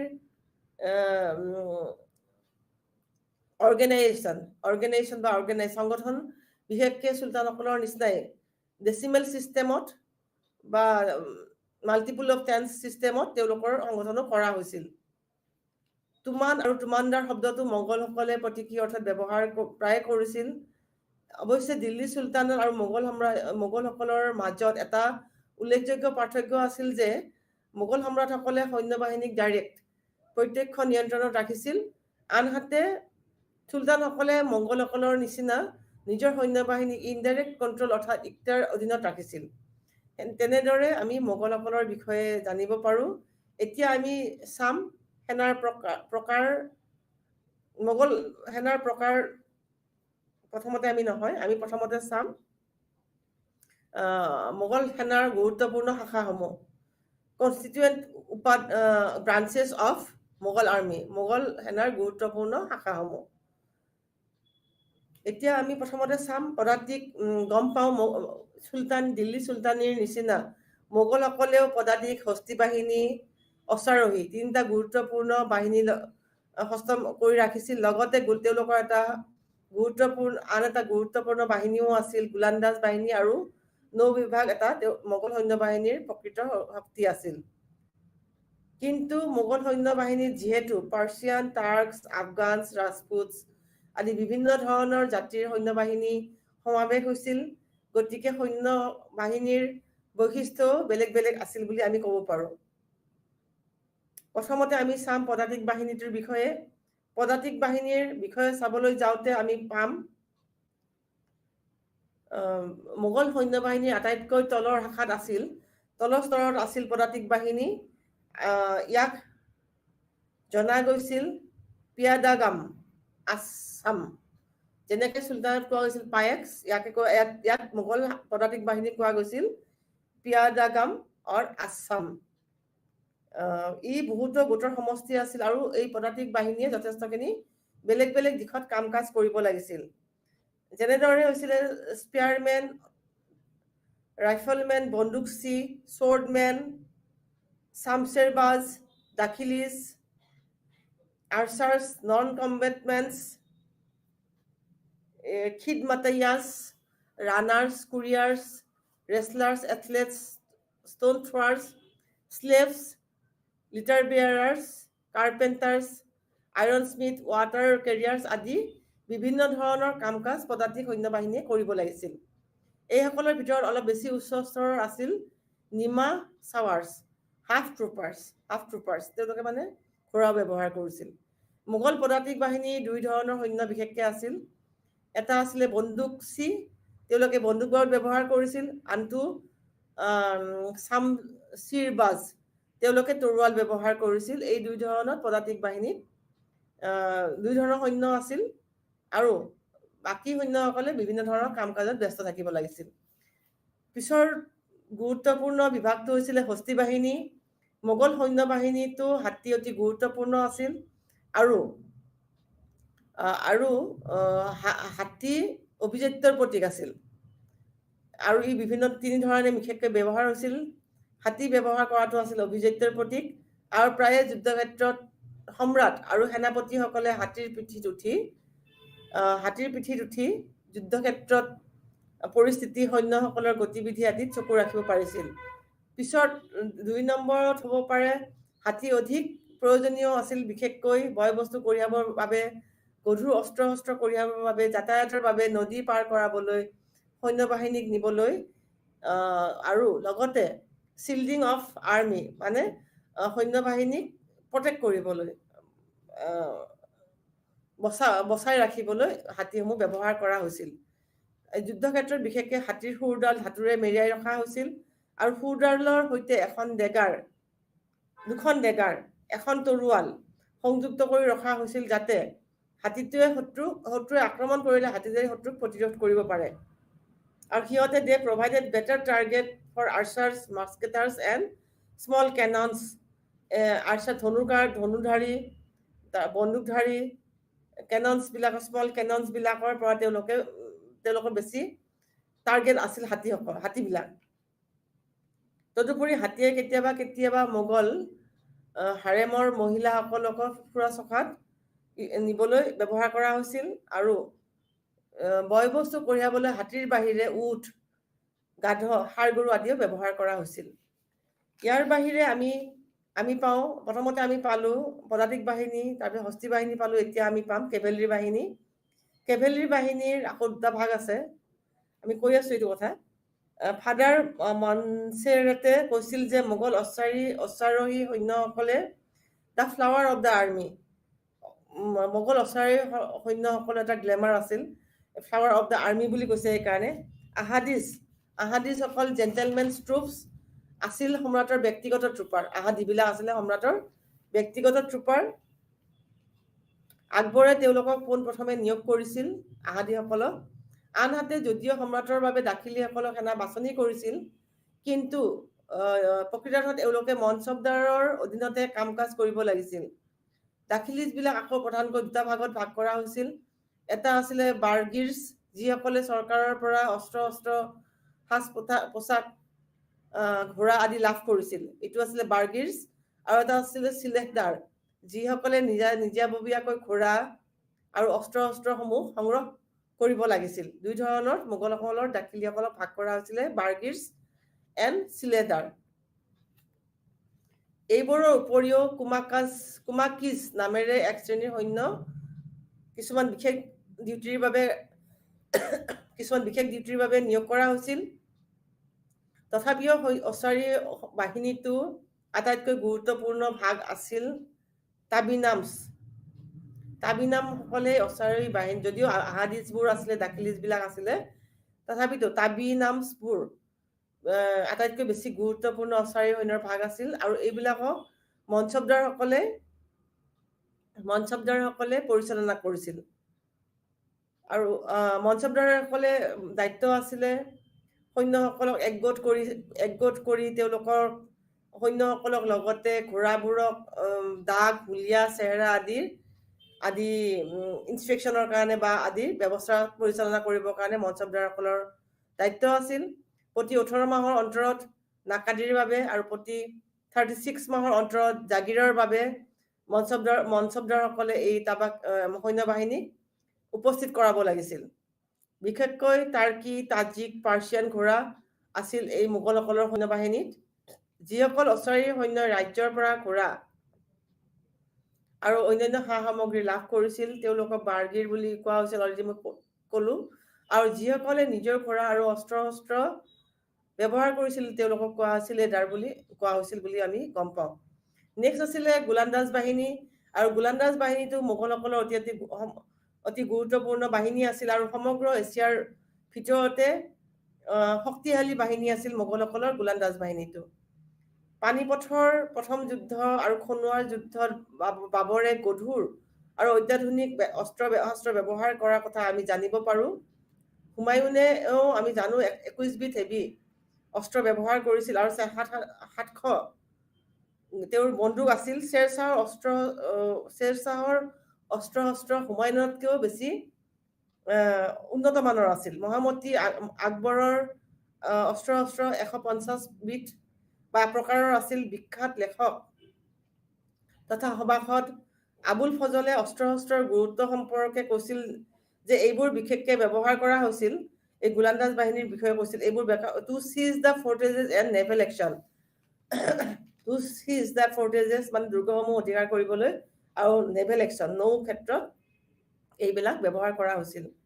অস্ত্ৰ শস্ত্ৰৰ বাবে মোগলসকলে বিশেষকৈ ফৰেনাৰ্ছসকলক বা বাহিৰৰ লোকসকলক গুৰুত্ব দিছিল। বাবৰে তেওঁৰ অস্ত্ৰ শস্ত্ৰ ভাণ্ডাৰৰ নিয়ন্ত্ৰণৰ দায়িত্ব তথা পৰিচালনাৰ দায়িত্ব তুৰ্কী অটোনাম টাৰ্কসকলৰ ওপৰত দিছিল, আৰু দুজন বিষয়া আছিলে উস্তাদ আলী কোৱালি এণ্ড মুস্তাফা খান। এনেকুৱা বিষয়াবিলাকৰ ওপৰত বাবৰে তেওঁৰ অস্ত্ৰ শস্ত্ৰৰ ভাণ্ডাৰটো বা পৰিচালনাৰ দায়িত্ব দিছিল। হুমায়ুনৰ শাসনৰ সময়তো বন্দুক বা কেননৰ গৰাকী আছিলে ৰুমি খান। আকবৰে পৰ্তুগীজসকলৰ ওপৰত এই ক্ষেত্ৰত ভৰসা কৰিছিল। ফেনিচিয়ান পৰ্যটক মুনুচি গানাৰ হিচাপে দাৰা চিকোৰ দ্বাৰা নিয়োজিত হৈছিল। মোগল আৰ্টিলাৰীৰ অংশ হিচাপে হেভি মানে জিন্সি আৰু লাইট মানে দাস্তি গান বা বন্দুক অন্তৰ্ভুক্ত আছিল।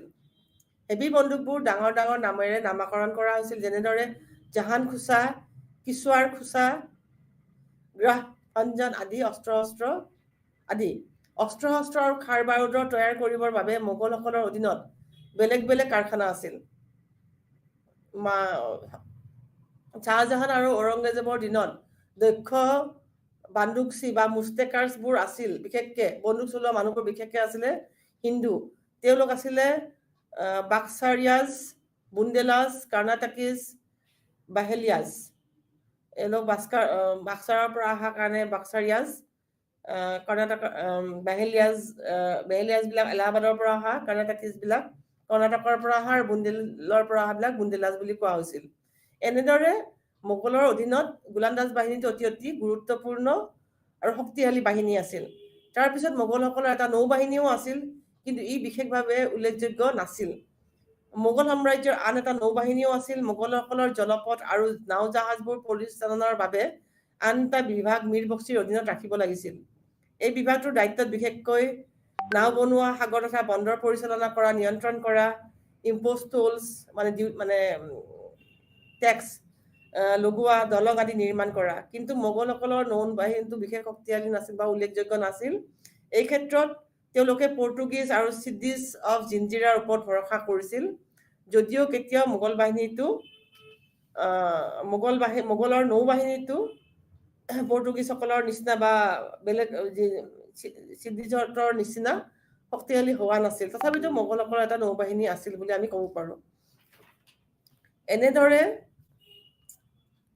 এনেদৰে আমি মোগলসকলৰ বিশেষকৈ মোগলৰ অধীনত গুৰুত্বপূৰ্ণ শাখাসমূহ আমি ক'ব পাৰিলোঁ যে পদাতিক, অশ্বাৰোহী, হস্তী বাহিনী, গোলান্দাজ বাহিনী সিহঁতৰ গুৰুত্বপূৰ্ণ, নৌ বাহিনী আছিল যদিও গুৰুত্বপূৰ্ণ নাছিল। এনেদৰে তেওঁলোকে কৰিছিল। ইয়াৰ পিছত আমি আহিব লাগিব মোগলৰ অধীনত মানচবদাৰী ছিষ্টেম। মোগলৰ অধীনত থকা যিটো মানচবদাৰী ছিষ্টেম, আমি অলৰেডি অলপ আগতে কৈ গ'লোঁ। মোগল সৈন্যসকলৰ প্ৰকাৰ 3 ধৰণৰ আছিলে: আহাদী, মানচবদাৰী আৰু দাখিলী। আৰু মানচবদাৰী ছিষ্টেমটো মোগল সাম্ৰাজ্যৰ সামৰিক বিভাগৰ ভেটি স্বৰূপ আছিল। যদিও আমি আজি মানচবদাৰী ছিষ্টেমৰ বিষয়ে বিশেষ কথা পাতিব নোৱাৰিম আমাৰ সময়ৰ অভাৱৰ কাৰণে, আমি পিছৰ ক্লাছত মানসবদাৰী চিষ্টেমৰ বিষয়ে কিছু কথা পাতিম তাৰ আগতে মই অকমান কৈ লৈছো আমি অলৰেডি যিখিনি বস্তু পঢ়িলো তাৰ বিষয়ে এটা আমি সামৰণি বা সাৰাংশ কিছু কৈ যাম প্ৰথম অৱস্থাত আমি গম